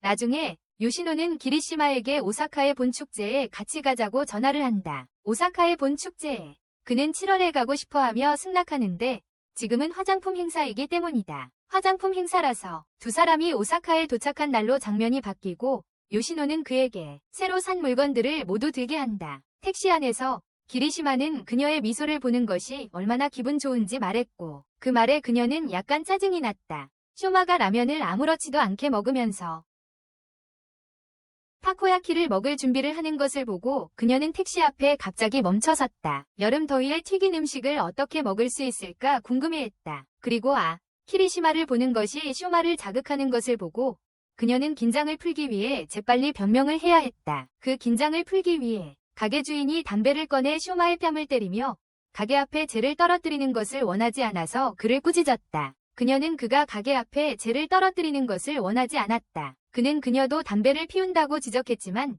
그것은 그녀의 가게였기 때문에 상관없었다. 그건 그녀 가게였으니까. 가게 주인은 요시노와 인사를 나눴지만 잘생긴 키리시마가 자기 남자친구냐고 물었지만 그녀는 부인했어요. 다른 여성분들도 그를 멋쟁이라고 부르며 젊은 배우 같다고 했어요. 그가 도쿄 출신이라는 말에 모두 놀랐고 다 함께 웃기 시작했어요. 농담에 즐겁게 웃었어요. 그리고 키리시마는 정말 능숙하게 그 연세 있으신 여성분들을 아름답다고 부르며 그들의 마음을 사로잡았어요. 쇼마는 또 한 번 꾸중을 들었고 가게 주인은 그에게 키리시마처럼 더 호감 가는 사람이 되라고 말했어요. 그러자 연세 있으신 여성분들이 키리시마에게 약간의 돈을 선물하기 시작했고 떠나기 전에 메모를 남겼어요. 잘생긴 남자들은 공짜로 다 받네. 하지만 쇼마는 그를 경계하고 있었다. 한편 오사카 다른 곳에서는 나오가 전 남자친구 오즈에 대한 좋지 않은 소식을 듣고 있었다. 그녀는 처음에 그가 인브레이스 프로덕션의 임원 아들이라는 이유로 그와 사귀기 시작했다. 그의 어머니는 프리랜서 아나운서였고 오즈의 친구가 연루된 범죄 사건이 있었는데 그 친구가 여성을 인신매매했을 가능성이 있었다. 이 소식을 들은 나오는 키리시마에게 도움을 청할까 생각했다. 요시노의 집에서는 야쿠자 몇 명이 키리시마를 긴장한 표정으로 맞이했다. 요시노는 그를 자기 방으로 데려갔고 그는 방을 매우 호기심 어린 눈으로 둘러보았다. 그녀가 초등학교 때 만든 작은 장신구에 관심을 가졌어요. 학교 때 그걸 꽉 잡고 가지고 있겠다고 해서 그녀는 그에게 주었어요. 아래층에서 쇼마는 음식 준비를 하라고 그녀를 불렀어요. 그녀가 자리를 비운 사이 키리시마는 나오에게서 연락을 받았어요. 나오는 그와 만나고 싶어 했어요. 그날 밤 저녁 식사 후 키리시마는 두 사람에게 근처 호텔을 예약했으니 나가겠다고 말했어요. 그리고 내일 아침에 그녀의 집으로 돌아오겠다고 했어요. 아침에 쇼핑 중에 쇼마는 요시노에게 키리시마를 너무 풀어놓는다고 말했어요. 그 남자가 뭘 할지 모르니 그녀는 더 단단히 경계해야 해요. 침대에서 나오는 키리시마의 등에 새겨진 문신을 보지만 그는 야쿠자가 아니니 걱정할 것 없다고 그녀를 안심시켜요. 야쿠자는 아니라고요. 그녀는 그에게 오사카에 왜 왔냐고 묻고 그는 미소 지으며 그녀를 보러 왔다고 말해요. 그녀를 보러 왔다고요. 하지만 그녀는 그가 거짓말하는 걸 알고 그를 때려요. 그는 그녀가 왜 자신에게 연락했는지 궁금해해요. 하지만 그녀는 특별한 이유는 없었다고 말했어요. 그냥 그를 다시 보고 싶었대요. 마음에 드는 사람과 어울리고 있다고 설명한 후 키리시마는 샤워. 그런데 휴대폰 알림을 받고 나오는 요시노의 사진을 봅니다. 아침이 되고 키리시마는 요시노와 함께 대학을 방문하는 길에 동행하기로 합니다. 대학 방문을 위해 차를 타고 갑니다. 오사카로 돌아갈 가능성이 높다고 생각해서 미리 둘러보는 게 좋겠다고 생각했습니다. 좋은 생각이라고 생각했습니다. 그러자 키리시마는 이미 차였다고 농담합니다. 하지만 물론 그들이 사귀는 것은 아닙니다. 그녀가 준 집 열쇠를 가져와 새로 만든 장신구에 붙이며 자기가 가져간 옛날 열쇠는 먼지가 많았다고 말합니다. 그녀는 어젯밤 만든 새 것을 그에게 주고 싶어 했다. 대학 캠퍼스에서 우리는 나오가 자신의 팬인 두 소년에게 안내를 받는 것을 보게 된다. 그들이 함께 같은 파티에 갈 거라는 것을 알게 된다. 한 소년이 나오의 친구 미쿠가 아침에 막 집에 왔다고 그들에게 말했다는 것과 어떤 남자를 만났다는 소문이 있다는 것을 언급한다. 그녀는 사실대로 부인하고 버스에서 한숨을 깊이 쉬며 키리시마처럼 끔찍한 사람과 사랑에 빠질 리가 없다고 생각한다. 키리시마, 특히 그가 잠들 때 다른 여자 사진을 휴대폰에 가지고 있었다는 것을 알고 있기에 그녀와 함께. 하지만 버스가 그 여자아이와 키리시마 옆을 지나갈 때 그녀는 자신이 내려서 그를 따라가고 있음을 알게 됩니다. 키리시마는 자기 갈 길을 갔기 때문에 그녀는 요시노를 미행하기로 했지만 열렬한 팬인 두 명의 여자아이가 다가와서 사진을 찍자고 부탁했습니다. 그러자 갑자기 요시노가 나오에게 무언가를 묻기 위해 다가왔습니다. 함께 걸으며 요시노는 나오에게 사과했습니다. 그녀는 나오가 이 대학교에 다닌다고 생각했고 나오가 고등학생 두 명과 이야기를 마친 직후였기에 여기서 그녀의 조언을 구하고 싶어 했습니다. 나오는 아무렇지도 않게 생각하며 두 사람 다 아마도 같은 곳으로, 같은 방향으로 요시노를 보면서 나오는 다른 여자애들이 자신을 늘 쳐다보는 사실을 떠올리고 요시노는 자신이 다른 여자들보다 낫든 말든 상관없는 것처럼 보인다는 걸 알아차립니다. 그녀보다 낫다는 것을 나오는 요시노가 싫습니다. 그러고 나서 나오는 자신이 사실 도쿄 출신이고 요시노가 아는 사람과 함께 있는 걸 본 적이 있다고 말합니다. 자신이 아는 사람과 요시노가 키리시마를 안다는 것에 놀랐다는 말을 하자 나오는 요시노가 이름을 너무 쉽게 아무렇지도 않게 말하는 게 바보 같다고 생각합니다. 나오는 요시노에게 그와 그렇게 친하지 않았지만 같은 사립학교를 다녔다고 말합니다. 그들은 키리시마가 많은 학생들을 때린 사건에 대해 이야기하는데 그는 그들의 학교 근처 유명한 가라테 도장에서 수련을 받았다고 한다. 대화가 끝나갈 무렵 요시노는 나오가 떠나기 전에 나오의 전화번호를 받는다. 떠난다. 집에서 그녀는 쇼마에게 나오에 대해 아는 것이 있냐고 묻지만 그는 아무것도 모른다. 요시노가 내일 다시 대학교에 갈 거라는 말을 듣고 쇼마는 내일 시험이지만 함께 가자고 말한다. 하지만 이것은 그녀를 짜증나게 해 베개를 그에게 던진다. 그녀는 그가 빈둥거리며 먹는 대신 시험 공부를 한번 해보길 바랐다. 하지만 그는 공부할 생각이 없었기에 그녀는 그를 데리고 외출을 제안했다. 밤에. 다른 한편 나오는 요시노의 라인 연락처를 뚫어지게 쳐다보며 요시노가 화려하지만 바보 같다고 생각했다. 그녀는 키리시마의 여자 취향이 요즘 달라졌는지 궁금해했다. 그녀의 전 남자친구 오즈가 그녀를 괴롭히러 나타났다. 그는 자신이 소위 말하는 떠오르는 여배우와 모델이라고 소개하며 부유한 후원자들에게 실제 전망이 없는 여자들을 소개해왔다는 것을 알게 된다. 그는 그 연결을 해주는 대가로 수수료를 받았다. 그녀는 그가 자신이 키리시마와 잠자리를 했다는 것을 알고 있다는 말을 듣고 놀랐습니다. 그는 사진과 영상 증거가 있다고 주장했습니다. 그러고는 그녀가 미국에 있을 때 마리화나를 피웠다고 말했습니다. 그녀는 계속해서 주장을 부인했지만 오즈에게는 그녀가 정말로 그런 일을 했는지 여부는 중요하지 않았습니다. 그녀가 실제로 그런 일을 했는지 여부는 중요하지 않았습니다. 그는 그녀가 그렇게 한 것처럼 보이게 만들 수 있었습니다. 그는 그녀를 협박하며 그 소문이 새어나가는 것을 원치 않으면 키리시마와 요시노를 그들이 무슨 일이 일어나고 있는지 모르게 특정 장소로 데려와야 한다고 했습니다. 그러고는 키리시마가 그녀를 배신했기 때문에 키리시마를 팔아넘긴 것에 대해 죄책감을 느낄 필요가 없다고 말했습니다. 처음에 그 소문을 퍼뜨린 사람. 다음 날 요시노는 캠퍼스를 다시 방문하는 대신 키리시마에게 오사카를 구경시켜주기로 했습니다. 캠퍼스를 다시 방문하는 대신 마치 데이트를 하는 것 같았습니다. 그들은 지역 수족관에 갔습니다. 두 사람은 요시노가 좋아하는 음식, 즉 라면, 우동, 떡, 찹쌀떡, 그리고 생크림이 들어간 대부분의 음식에 대해 이야기했습니다. 키리시마에게 가장 놀라운 것은 요시노가 운전면허증이 있다는 사실을 알게 된 것이었습니다. 그는 이미 그녀에 대해 많은 정보를 알고 있었는데 4월 2일 생일을 언급한 것으로 알 수 있습니다. 4월 2일 그녀의 정확한 생일을 말이죠. 하지만 그는 자신이나 자신의 관심사에 대해 많이 이야기하지 않았어요. 요시노는 할아버지가 좋아하시니까 상어 사진을 찍기로 결정했어요. 어디를 가든 사진 찍는 걸 좋아하시거든요. 하지만 기리시마의 자연스러운 사진을 찍으려다가 그에게 들키고 말았어요. 정체가 발각된 거죠. 그에 대해 더 알아보려고 요시노는 기리시마가 첫 여자친구를 사귈 때를 물었어요. 언제였는지. 그는 초등학교 6학년 때라고 말했지만 그 여자아이를 여자친구라기보다는 후원자라고 불렀어요. 그냥 후원자였대요. 할아버지는 점심으로 정해진 양의 음식만 주셨는데 그 양이 항상 부족했어요. 그래서 중학교 때는 자주 용돈을 주는 여자애들을 찾았지만 진짜로 사귀지는 않았어요.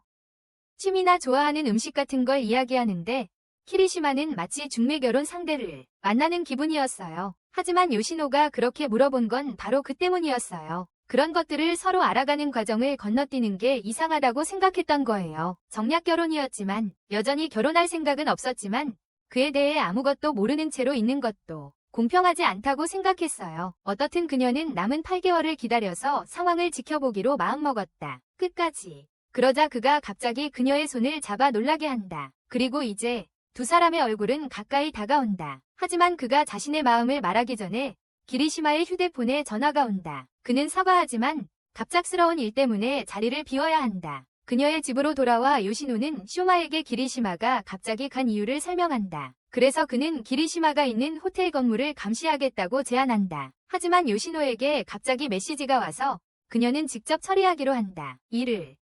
쇼마는 그녀가 키리시마에게 정이 드는 건 아닌지 묻지만 그녀는 전혀 아니라고 말한다. 전혀. 그가 문제에 휘말려 죽을 것 같으면 그녀는 그를 두들겨 패서 데이트를 펑크낸 것을 벌하고 싶다. 먼저 데이트를 펑크낸 것을.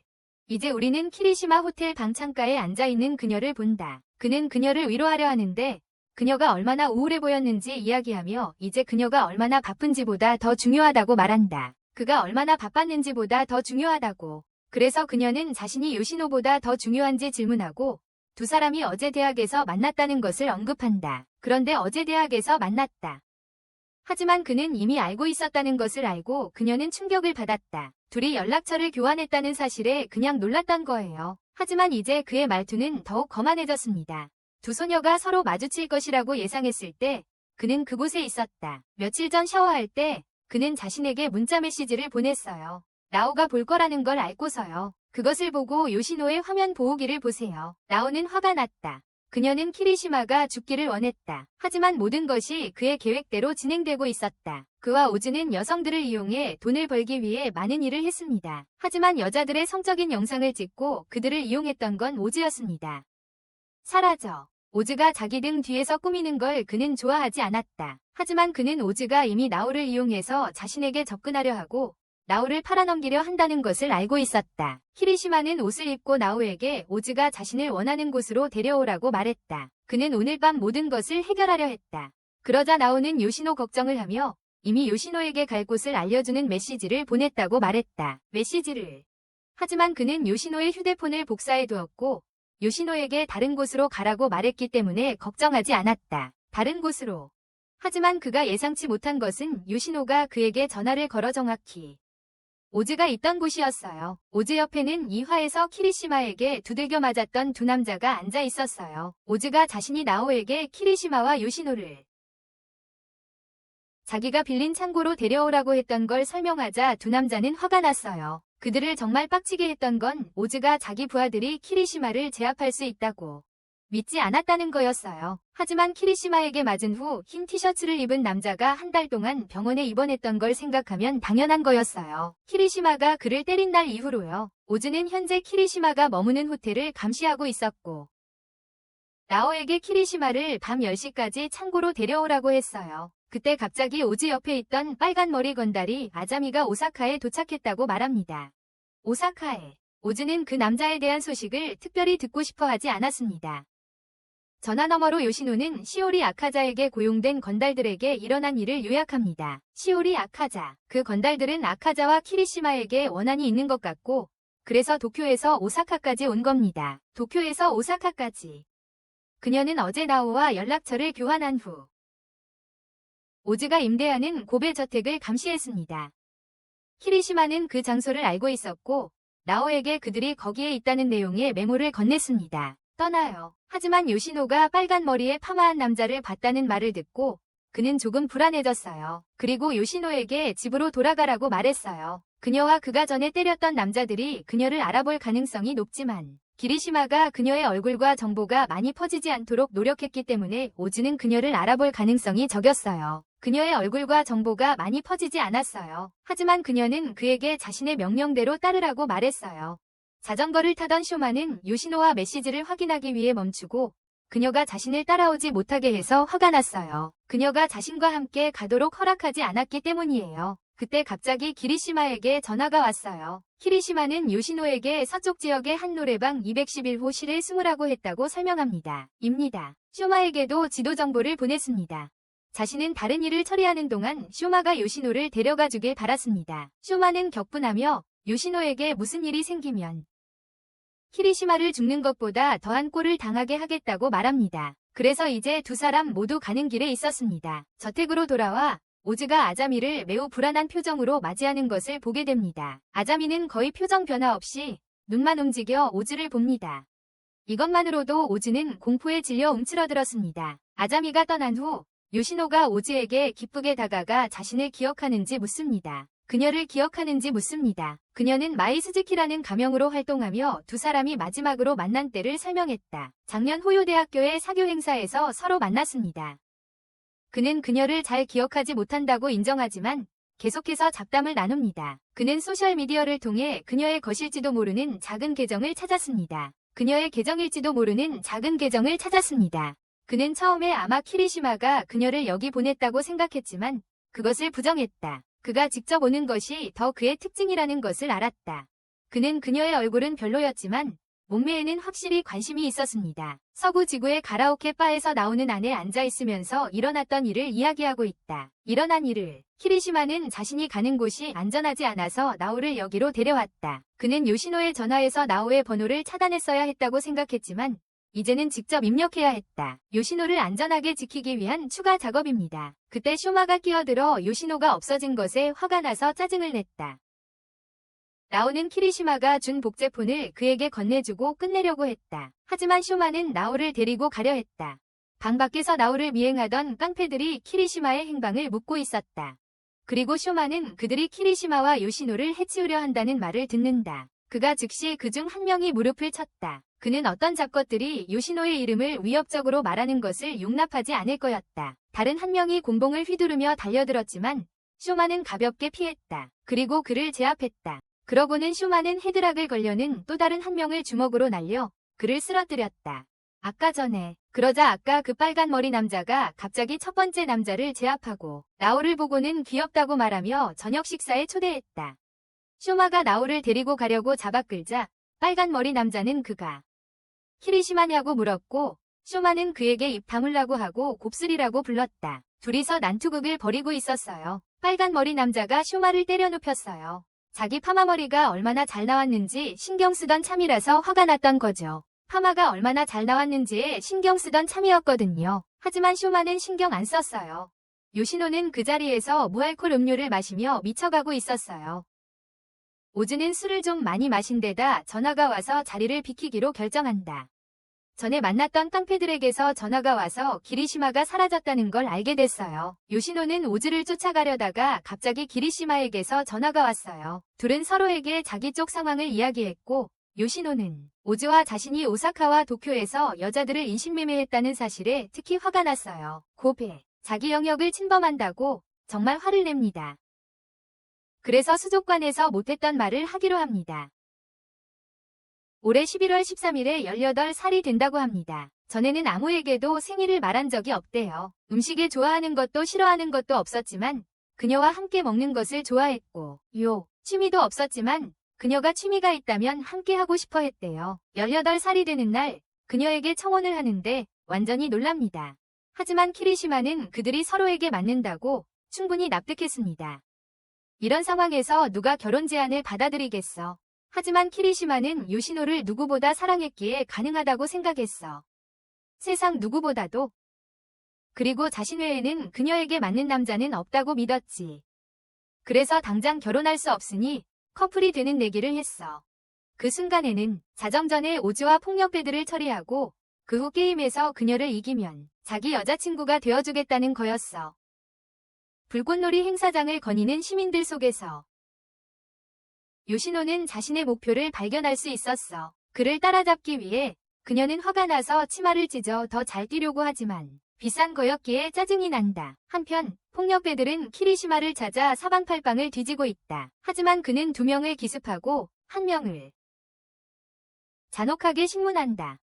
요시노는 오즈가 폭력배 1명에게 끌려가는 것을 목격한다. 키리시마를 찾는 과정에서 두 사람이 의견이 달랐기 때문이다. 오즈는 자신의 과거를 설명한다. 어느 날 갑자기 나타난 고등학생 야쿠자 아자미 수호를 만났고 오즈를 노리는 다른 야쿠자들을 처리해 주었다.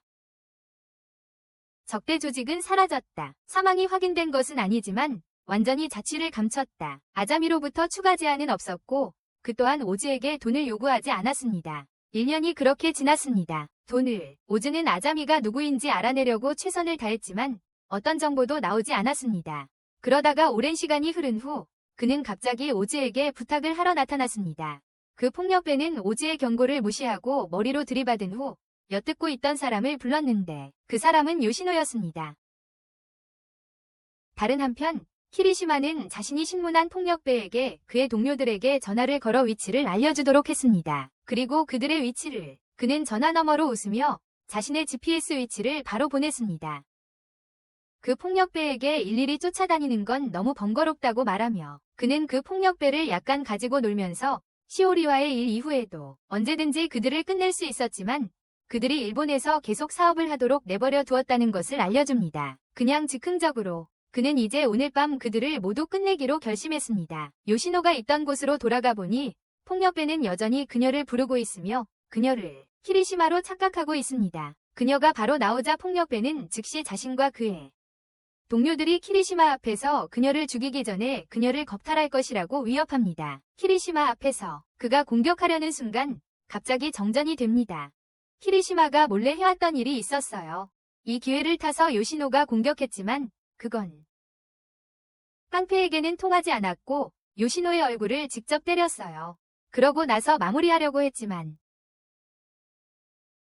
요시노가 키리시마를 부르자 키리시마는 사실 없었어요. 그 덕분에 요시노는 도망칠 시간을 벌었어요. 불이 모두 꺼진 덕분에 키리시마는 깡패들을 하나씩 제압했어요. 어둠 속에서 놀라울 정도로 빠르게 해치웠지만 이제 아자미와 마주하게 되었어요. 사람들 사이를 헤치고 다니던 요시노는 이가 빠진 게 신경 쓰였어요. 하지만 마지막으로 자신을 쫓던 악당에게서 도망쳐야 했습니다. 다행히 그녀는 자신의 문제에 대한 해결책을 찾습니다. 그동안 키리시마는 아자미가 왜 이 사냥을 계획했는지 알아내려고 합니다. 하지만 그의 질문에 대한 답을 듣는 대신 아자미는 요시노가 어디 있는지 물었습니다. 요시노가 어디에도 없자 아자미는 떠나기 시작했습니다. 하지만 키리시마는 그냥 넘어갈 수 없었습니다. 그는 아자미에게 그녀를 쫓지 말라고 설득하려 했고 그녀를 그저 한 소녀라고 불렀습니다. 하지만 소용없었고 그들은 싸움을 시작했습니다. 서로 맞서 싸우던 중 키리시마는 아자미를 땅에 넘어뜨립니다. 하지만 아자미가 그를 떼어냅니다. 그러고는 칼로 아자미를 공격하기 시작하며 그의 얼굴 가면을 벗깁니다. 아자미는 키리시마를 물고 나무에 밀어붙입니다. 키리시마는 그를 알아봅니다. 처음에 가면과 어둠 속에서는 누군지 몰랐지만 이제는 그가 왜 여기에 있고 어떻게 새 얼굴을 얻었는지 묻습니다. 그리고 키리시마가 뒤로 밀리자 아자미는 칼을 빼냅니다. 자신의 몸에서. 그러자 불이 다시 켜지고 이제 키리시마가 유리한 고지에 서게 됩니다. 아자미가 떠나고 싶어 하기 때문입니다. 지루하다며 키리시마가 아자미를 약간 놀리며 왜 시합을 끝내지 않는지 묻습니다. 시합을 끝내지 않은 이유를 묻습니다. 아자미의 대답은 그에게 시간을 낭비할 수 없다는 것이었습니다. 요시노는 주차장으로 도망치고 깡패가 그녀를 따라잡자 자전거로 그를 들이받습니다. 그는 일어나려 하지만 요시노가 감전시켜 제압하면서 끝이 납니다. 그리고 마무리합니다. 노래방으로 돌아와 쇼마와 그의 상대는 계속 싸움을 이어갑니다. 싸우는 중에 쇼마는 꽤나 고개적인 동작으로 파마머리 남자를 넘어뜨립니다. 그런데 파마머리 남자가 아자미한테 연락을 받고 다 해놓고 이제 집에 가라는 말에 짜증이 났습니다. 이렇게 일 다 해놓고 이제 집에 가라고 부르다니요. 일단은 여기까지 하고 쇼마가 또 자기를 곱슬이라고 부르면 진짜 죽여버리겠다고 합니다. 다시 곱슬이라고 부르면 진짜 죽는다고 했습니다. 그리고 야쿠자들끼리 쓸데없는 내분이 심하니 휘말리지 않으려면 그만두라고 경고합니다.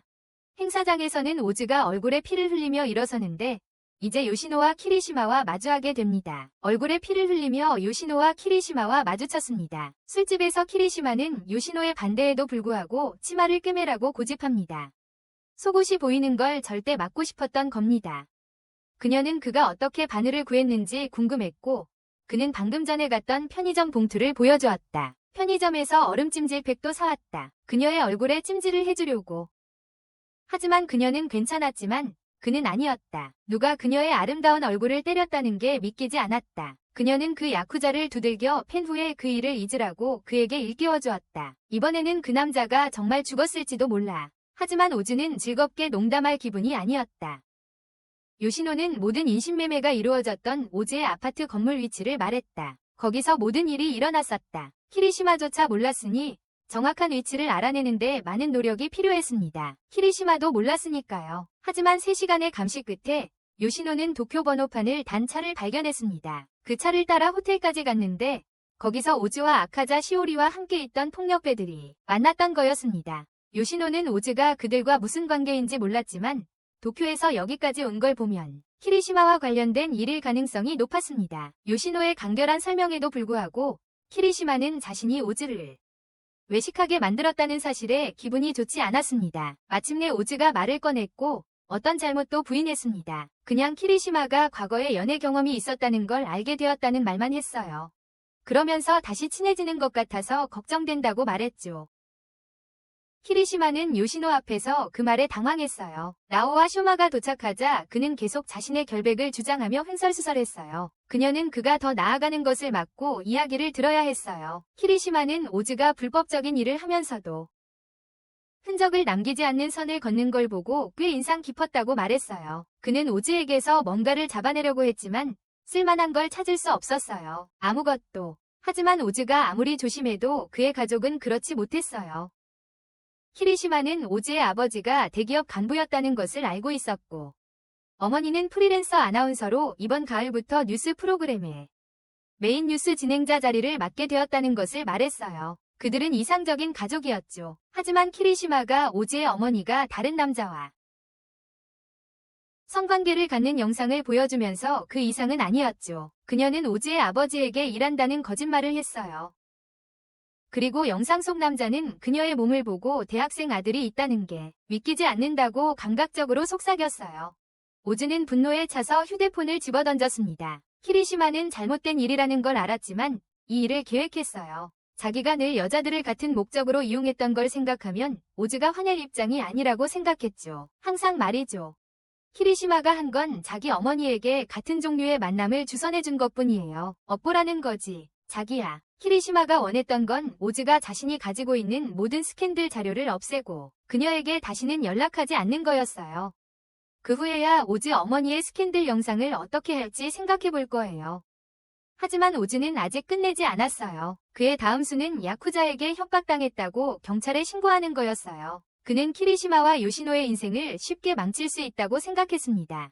요시노와 키리시마는 서로 위아한 표정으로 쳐다봤습니다. 그녀는 이어 오즈에게 그의 인생도 쉽게 망칠 수 있다고 확신했습니다. 미성년자에게 술을 제공한 혐의로 그를 체포할 수 없더라도 그의 완벽한 기록에 흠집을 낼 방법을 찾을 수 있었습니다. 요시노가 미성년자라는 것을 알게 되자 그는 충격을 받았습니다. 전혀 그렇게 보이지 않았기 때문입니다. 전혀. 뜻하지 않게 나이 들었다는 말을 듣자 화가 난 그녀는 운전면허증을 보여주며 자신의 나이를 증명했습니다. 운전면허증을.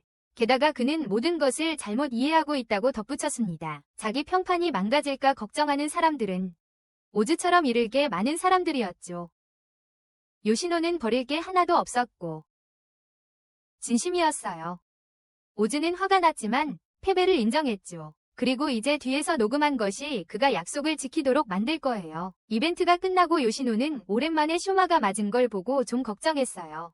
하지만 쇼마는 아무렇지 않은 척 괜찮다고 했어요. 요시노가 미니트럭으로 오즈를 미행했다는 사실에 더 놀랐죠. 그녀가 미니트럭으로 오즈를 미행했다는 사실에 더 놀랐어요. 그녀는 당황해서 찾을 수 있는 게 그것밖에 없었다고 변명했어요. 그리고 아무도 눈치채지 못하게 바로 일하러 가고 싶어 했어요. 그는 그녀가 전화를 받지 않은 것에 화가 났고 그녀는 사과했어요. 그녀는 키리시마가 그를 이 일에 끌어들일 거라고 생각하지 않았고 그는 괜찮을 거라고 생각했어요. 하지만 그가 또 맞았다는 그녀의 말에 그는 그녀의 얼굴을 잡아채기 시작했어요. 다른 한편 키리시마는 나오를 안전하게 호위하고 있었어요. 그녀는 키리시마의 행동 방식에 화가 났고 요시노가 그것을 참고 있었다는 것을 믿을 수 없었어요. 그는 요시노가 나오에게 자신에 대해 무언가 말했는지 어쩌면 전화해서 그를 잘생긴 쓰레기 같은 존재라고 생각했어요. 하지만 요시노는 키리시마를 그저 아는 사람이라고만 했고 그에게 전혀 관심 없는 것 같았어요. 나오는 요시노에게 성공할 가능성이 매우 낮다고 생각했어요. 그리고 요시노는 바보 같고 태도가 나쁘다고 생각했어요. 키리시마는 나오가 똑똑하고 귀엽고 사려 깊고 침대에서도 능숙하다고 반박했어요. 하지만 그렇다고 해서 특별한 건 아니었어요. 그는 아무나 심지어 낯선 사람과도 잠자리를 같이 했어요. 이 말을 듣고 나오는 그를 때렸지만 이제 와서 생각해보니 그가 자신을 그러고 있어요. 택시에 탄 그녀는 그를 다시는 보고 싶지 않다며 연락하지 말라고 했다. 그에게 그도 그녀를 삭제하려고 했다. 요시노가 와서 그녀를 보자 나오는 차가 떠나기 전에 비웃었다. 키리시마는 요시노에게 일어난 모든 일에 대해 사과했고 그녀는 모든 것을 완벽하게 해결한 그에게 감탄했다고 말했다. 인정했다. 그는 그녀가 소형 트럭을 이용해 자신을 계속 미행했다는 사실에 똑같이 감탄했다. 그는 지금까지 그녀인 줄 몰랐지만 소형 트럭의 창문이 색이 짙다는 점을 고려했을 때 무언가 이상하다고 생각했다. 거슬. 그녀는 계속 키리시마를 따라다녔고 그들이 오사카에 온 첫날 밤 그가 나오와 함께 호텔을 나서는 것을 보았습니다. 그리고 나중에 그녀는 대학에서 그녀를 우연히 만났습니다. 요시노는 아직 무슨 일이 일어나고 있는지 몰랐지만 키리시마가 무언가를 꾸미고 있다는 것을 알 수 있었고 그래서 나오에게 접근했습니다. 오즈의 위치를 어떻게 알아냈을까요? 글쎄요. 그녀는 쇼마에게 부동산 중개인들에게 연락하도록 했고 그것은 결국 엠브레이스 프로덕션 거물의 아들인 오즈가 임대한 아파트를 찾는 것으로 이어졌습니다. 그를 조사하면서 그녀는 그가 같은 학교를 다녔다는 것도 알게 되었습니다. 그녀가 그를 조사했을 때 그녀는 그가 같은 학교를 다녔다는 것도 알게 되었습니다. 나오로서 그리고 서로를 따라다녔다는 것을 바로 그때 요시노는 모든 것을 연결하기 시작했습니다. 그러자 키리시마는 요시노가 자신에게 준 추적 장치 장식을 언급했습니다. 그녀는 그가 알아챘다는 사실에 놀랐습니다. 하지만 요시노가 처음으로 선물을 줬기 때문에 그는 방심했습니다. 그에게 선물을, 그것은 그녀가 3만엔을 들여 작은 인형에 꿰맨 추적기였습니다. 그녀는 이제 그가 정말로 자신을 좋아한다는 것을 알았습니다. 그는 그녀의 머리를 잡고 작다고 말했습니다. 그는 설명하기 어려운 순간들을 가지고 있었습니다. 나오의 목을 잡으며 그는 때로는 그녀를 소중히 여기고 싶고 때로는 그녀를 망치고 싶다고 말했다. 두 가지 선택지 중 그녀는 그가 자신을 소중히 여기는 것을 더 좋아했다. 그래서 그는 아까 했던 말은 무시하고 빠르게 태도를 바꿔서 이제는 그녀가 자신에게 전혀 관심 없는 것 같아서 다행이라고 말했다. 그녀가 자신을 쫓고 있다는 것을 알게 되자 그는 기뻤다. 무관심보다는 차라리 자신을 미워하는 편이 낫다고 생각하며 그것이 그들에게 함께할 가능성을 높여준다고 믿었다. 그런 다음 그는 자신의 작전에 승리했으니 자신이 그녀의 남자친구가 되려면 어떻게 해야 하는지 물었다. 자신이 그녀의 작전에 이겼으니까. 요시노는 아무 생각도 떠오르지 않아 떨기 시작했다. 그에게 가위바위보를 하자고 제안했다. 키리시마는 승낙했고 요시노는 자신이 프로급이었기에 기꺼이 받아들였다. 하지만 그녀는 졌다.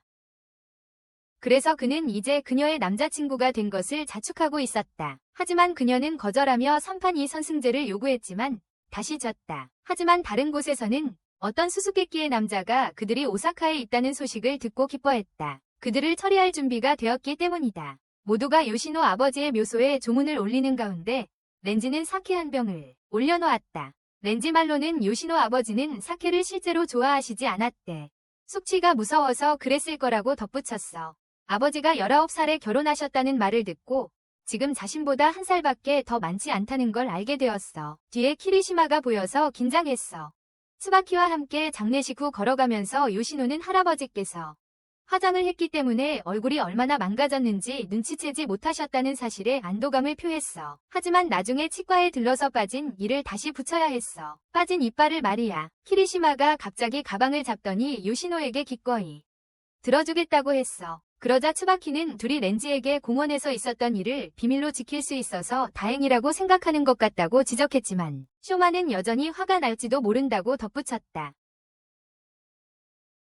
그러자 츠바키와 쇼마는 티격태격 말다툼을 시작했는데 츠바키는 거친 오사카 남자들을 깎아내리고 쇼마는 츠바키를 가볍다고 놀리며 교토로 돌아가라고 말했다. 츠바키가 처음으로 요시노네 집에 와서 쇼마를 만난 이후로 이 둘은 늘 차갑게 서로 비난하며 지냈다. 키리시마가 요시노의 눈썹에 붙은 속눈썹을 떼어주자 쇼마가 갑자기 요시노를 잡아 끌어 키리시마를 놀라게 했다. 그날 밤 늦게 모두 소메이 가족 바비큐 파티에서 축하했습니다. 렌지가 키리시마가 가쿠를 너무 닮아서 소름 돋는다고 지적했습니다. 자신의 옛 친구가 손녀를 유혹하려는 것 같다고 느꼈고 감정에 대해 묻자 키리시마는 요시노에 대한 자신의 사랑을 당당하게 고백했습니다. 요시노를 한바탕 웃은 후 렌지는 가쿠의 차를 빌려 강에 빠뜨렸던 때를 회상하기 시작했습니다. 그가 가져온 것은 테이프로 자전거에 붙인 사이드미러 하나뿐이었습니다. 자전거에 테이프로 붙여놓은 사이드미러 하나만 가지고 돌아왔습니다. 자전거에 그 이야기에 키리시마는 정말 배꼽을 잡고 웃었습니다. 하지만 가쿠는 지금 키리시마와 같은 반응을 보였다. 배꼽 잡고 웃다가 렌지를 두들겨 팼다. 가쿠는 원래 싸움과 도박에 능했다. 렌지는 가위바위보에서도 가쿠를 이길 수 없었다. 요시노는 마지막 말을 듣고 키리시마가 시합에서 부정행위를 했는지 궁금해했다. 그때 타케도가 도착했고 렌지는 일이 있다며 일어섰다. 쇼마도 타케도에게서 일이 생겼다는 연락을 받았다. 얼마 후 키리시마는 렌지를 만나러 지하로 불려 내려갔다. 렌지가 골프 스윙 연습을 하는 지하에서 렌지는 시원한 에어컨이 설치되어 있고 완벽하게 방음 처리된 장소였습니다. 그리고 키리시마에게 벽에 묻은 피는 신경 쓰지 말라고 했습니다. 전에 내려온 쇼마의 피였습니다. 렌지는 그 후 키리시마의 눈가 상처를 잡고 추궁하기 시작했습니다. 키리시마는 쇼마와 마찬가지로 변명을 늘어놓았습니다. 하지만 렌지는 그들이 며칠 전 축제에 함께 갔던 것을 알고 있었습니다. 키리시마를 때리면서 그는 세 사람 모두 다치게 된 사건에 대해 더 자세히 알고 싶어 했습니다. 다치게 된 경위에 대해서 말입니다. 오즈의 개입에 대해서도 어느 정도 알고 있었지만 키리시마는 여전히 명확한 답을 하지 않았습니다. 시원한 대답을 하지 않았습니다. 그러자 키리시마로부터 요시노가 얻어맞았다는 이야기를 직접 듣고 렌지는 키리시마를 잔혹하게 때려 토할 정도로 만들었습니다. 토했습니다. 그 후 그는 결국 키리시마를 용서했습니다. 키리시마가 손녀의 목숨을 구했으니 우리는 근처 공원에서 맞은 후 쉬려고 담배를 피우고 있던 쇼마에게로 향했습니다. 그러자 키리시마가 능글맞게 다가와 담배를 하나 얻을 수 있겠냐고 물었습니다. 쇼마는 아무 말 없이 담배를 끄고 자리를 떠났습니다. 하지만 키리시마는 그의 어깨를 툭 치고 요시노가 적어놓은 메시지가 새겨진 라이터를 훔쳤습니다. 금연이라고 적혀 있었습니다. 키리시마는 쇼마에게 라이터를 줬으면서도 그만두길 바랐다는 사실을 놀렸어요. 담배를 끊으라고 말이죠. 정말 요시노다운 짓이네요. 쇼마의 담배를 하나 피우며 역겨운 맛을 지적했어요. 그러자 쇼마는 키리시마의 손목을 거칠게 잡아채 자신의 라이터와 담배를 되찾았어요. 하지만 다시 가려는 쇼마에게 키리시마는 자신과 요시노가 이제 공식적으로 사귀게 됐다고 말하며 자극했어요. 쇼마는 믿을 수 없었지만 키리시마는 계속해서 쇼마가 자신의 옛 직장을 가져갔다고 말했어요. 렌지는 항상 요시노 곁에 누군가를 두었습니다. 전에는 타케루였습니다. 그 다음에는 쇼마였고요. 그리고 이제 요시노가 도쿄에 있으니 키리시마의 일이 되었습니다. 그러자 키리시마는 렌지가 소메이파 사람들을 이용한다고 꼬집기 시작했습니다. 쇼마는 키리시마의 말을 믿지 않았고 그 누구도 이용당하고 있지 않다고 반박했습니다. 가족 중 누구도. 그들은 자신의 의지로 렌지를 위해 일했습니다. 그래서 키리시마는 계속 그를 부추겼습니다. 조직원들을 모두 어리석은 믿음에 세뇌되었다고 말하며 어리석은 믿음에 세뇌되었다고 말했습니다. 잘 훈련된 개처럼 복종적이야. 하지만 담배를 끄면서 키리시마는 쇼마에게 말했어. 자기가 날 선택했어. 너가 아니고. 그 말은 내가 이긴다는 거야. 그게 쇼마가 그를 때리게 만든 마지막 한 방이었어. 쇼마는 키리시마에게 그의 생각이 틀렸다고 그리고 요시노는 둘 중 누구의 것도 아니라고 말했어. 어느 누구의 것도. 하지만 키리시마는 그건 패배자의 말이라고 받아쳤어. 그동안 요시노는 GPS 장치와 자기가 키리시마에게 준 봉제 인형으로 그들을 추적해냈어. 그가 동네 공원에 있다는 걸 알고 그녀는 불안한 예감이 들었어요. 그리고 그녀의 예감은 적중했죠. 두 야쿠자 소년들이 격렬하게 싸우고 있었거든요. 키리시마가 쓰러졌지만 그는 일어서서 쇼마에게 칼을 던졌어요. 쇼마는 자신의 칼을 꺼내며 이제 끝낼 시간이라고 말했죠. 쇼마는 처음에 기습을 성공했지만 이내 서로 마주하게 되었고 서로의 치명적인 칼을 막으며 대치하게 되었어요. 그때 요시노가 갑자기 끼어들어 둘에게 싸움을 멈추라고 소리쳤어요. 하지만 안타깝게도 그녀는 발목을 접질렀어요. 두 소녀는 그녀를 돕고 싶어 했지만 그녀는 거절했어요. 그녀는 그들에게 단추를 찾게 했고 그녀에게 돌려받은 바느질 세트를 가지고 츠바키는 남자애들에게 셔츠를 벗으라고 했어요. 벌로 셔츠를 바꿔 입고 서로 단추를 다시 달라고 했죠. 쇼마가 어릴 때부터 싸움을 자주 해서 예전부터 여러 번 했던 거예요. 유니폼이 망가지면 항상 상대방 집에 가서 같은 벌을 받게 했대요. 그래서 쇼마가 싸움을 덜 하게 됐대요. 키리시마가 일부러 그랬다는 걸 알고 있었기 때문에 쇼마에게 자기 머리를 톡 치라고 했어요. 이제 키리시마가 자기 질문을 무시할 때마다 만약 그런 일이 있었다면 쇼마에게 그녀를 똑같이 때리라고 시켰을 거야. 이것이 키리시마가 쇼마를 싫어하는 이유였어. 그는 그녀의 부탁이라도 절대 그녀를 때리지 않았을 거야. 그는 또한 쇼마가 그녀에게 전에 입었던 옷이 그냥 별거 아니라고 말한 이유를 이해할 수 없었어. 키리시마의 눈에는 그게 별거 아니었던 게 아니었어. 그는 그것이 완전히 귀엽다고 생각했어. 쓸데없는 장황한 말들을 제외하고 요시노는 키리시마가 자신과 쇼마가 사귄다고 말해서 쇼마를 자극했다는 것을 알게 돼. 하지만 요시노는 상황을 명확히 하고 싶었어. 그녀는 쇼마와의 싸움을 멈추게 하려고 키리시마와 사귀는데 동의했어요. 균형을 맞추려는 방법으로요. 쇼마의 안녕을 걱정해서 그를 남자친구로 사귄 거였어요. 그 후 츠바키에게 키리시마를 돌려보내고 쇼마와 단둘이 이야기했죠. 둘이 함께 앉아서 이 모든 상황이 얼마나 어리석은지 이야기했어요. 요시노는 어떻게 해야 할지 몰라 미쳐버릴 것 같았어요. 이 연애라는 걸 어떻게 해나가야 할지, 자신에게 정말 맞는 남자가 어떤 사람인지 궁금해했죠. 그러다 쇼마는 자기를 죽일 수 있는 남자라고 대답했어요. 그 말에 쇼마가 자신을 좋아하는 건 아닌가 하는 생각이 들었어요. 하지만 그는 비웃으며 역겹다고 말했어요. 하지만 그녀는 수선한 셔츠를 돌려주면서 그와 함께 사는 삶이 그렇게 나쁘지 않을 거라고 말했어요. 그렇게 나쁘지 않을 거라고. 둘 다 괜찮은 직업을 얻고 저축을 한다면 노년에는 괜찮을 거라고 생각했어요. 노년에는 괜찮을 거라고. 쇼마도 그 생각이 좋다고 생각했고 그녀와 함께 사는 것이 꽤 재밌을 거라고 생각했어요. 그 말에 그녀는 비웃으며 그렇게 하려면 담배를 끊어야 할 거라고 농담했어요. 담배를 끊어야 할 거라고. 도쿄의 일상으로 돌아온 요시노는 어떤 이유에서인지 키리시마가 말을 걸 때마다 거의 무시했어요. 거의 모든 경우에 무시했어요. 소타가 키리시마와 함께 특정 날 집에 돌아왔다는 말을 꺼내자 그녀는 미소 지으며 혼자 돌아왔다고 대답하며 키리시마의 존재를 완전히 무시한다. 키리시마는 그게 오사카에서 쇼마와 싸운 것과 관련이 있다고 생각한다. 그는 그날 저녁 요시노가 자신을 무시하는 것에 대해 이야기하려고 츠바키에게 전화한다. 1시간 동안 요시노의 초인종을 계속 눌러도 응답이 없었기 때문이다. 츠바키는 그가 요시노를 정말 화나게 했다고 알려준다. 쇼마가 그녀를 이 정도로 화나게 할 만한 일을 했을 때 가끔 그와 같은 방식으로 쇼마를 무시하곤 했었다고. 그리고 앞으로 동안 요시노를 지켜보는 게 최선이라고 말한다.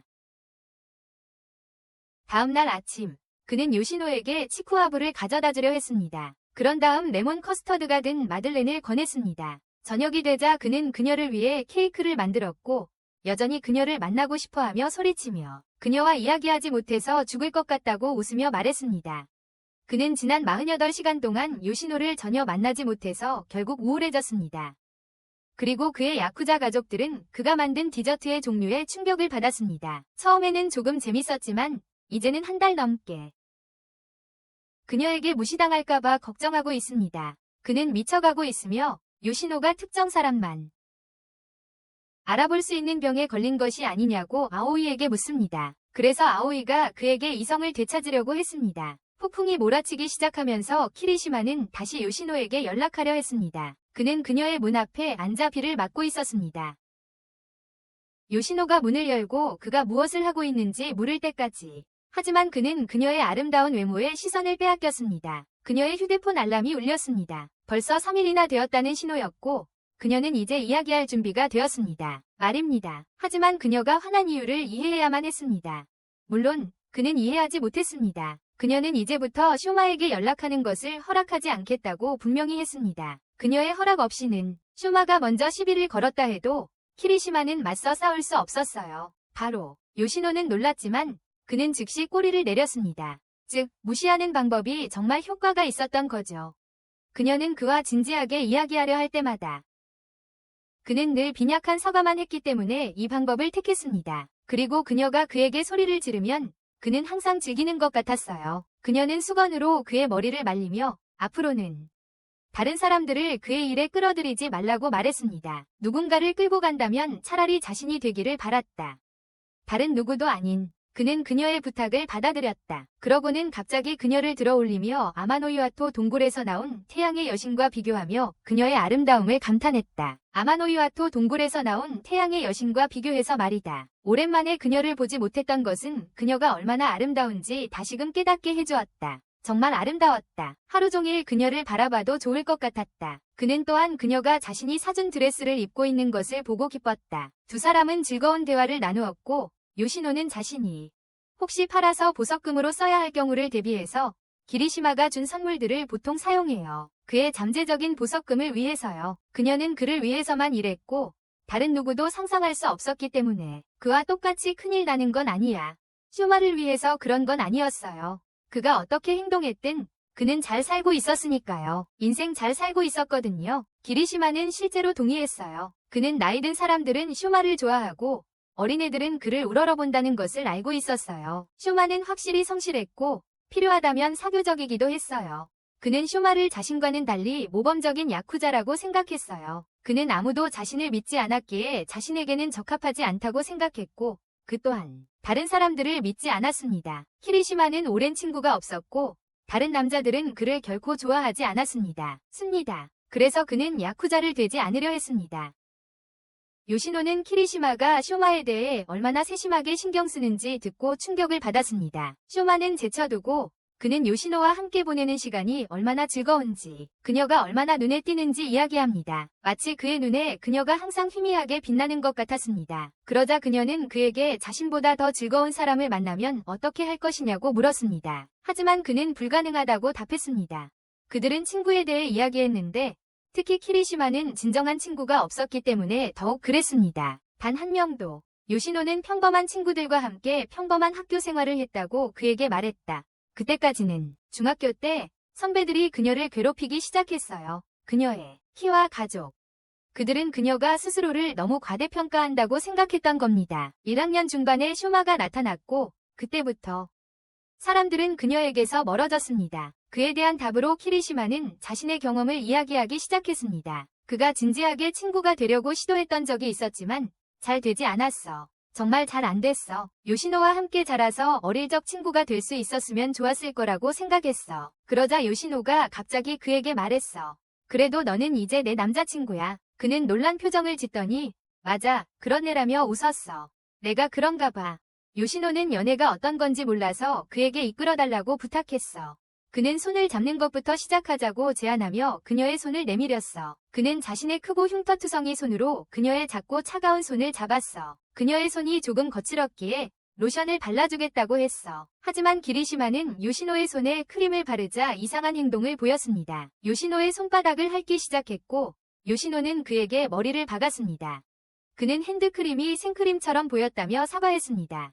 요시노는 그에게 소리를 지르며 더 이상 같이 있고 싶지 않다고 했습니다. 다음날 뉴스에서 요시노는 덤프트럭이 그녀의 패밀리갱에 오사카에 있는 사무실에 돌진하는 사고 소식을 접했습니다. 사고로 처리되었다고 합니다. 쇼마에게 연락이 안 되는 상황이라 조금 걱정이 됩니다. 하지만 기리시마가 이야기하러 왔을 때 쇼마가 마침내 전화를 받았습니다. 쇼마는 모든 것이 괜찮다고 설명했지만 기리시마가 스피커폰을 켜고 상황에 대해 질문할 줄은 예상 못했습니다. 쇼마는 담배에 불을 붙이며 야쿠자 여러 파벌의 이야기를 엿들었다고 설명합니다. 서로 다툼이 있었다고 합니다. 지난달 기리가야 구미의 두목이 체포되었답니다. 그가 없어지자 다른 조직들이 들끓기 시작했습니다. 요시노의 할아버지 렌지는 조직 내 세 번째로 높은 자리에 있었기에 매우 바빴습니다. 이 일을 처리하느라 정신이 없었습니다. 렌지는 다른 조직 사람과도 매우 친했습니다. 하지만 그 남자는 달랐습니다. 그 남자는 렌지를 처리하려는 금발 남자를 불렀습니다. 그리고 차에 오르려는데 그의 소매에 이전 일의 핏자국이 보입니다. 그러고 나서 파마머리 남자가 아자미가 바닥에 누워있는 것을 발견하는 장면으로 넘어갔습니다. 아자미가 좀 다친 것에는 별로 신경 쓰지 않고 전단지를 건넸습니다. 3학년 입시 시험 관련 전단지였습니다.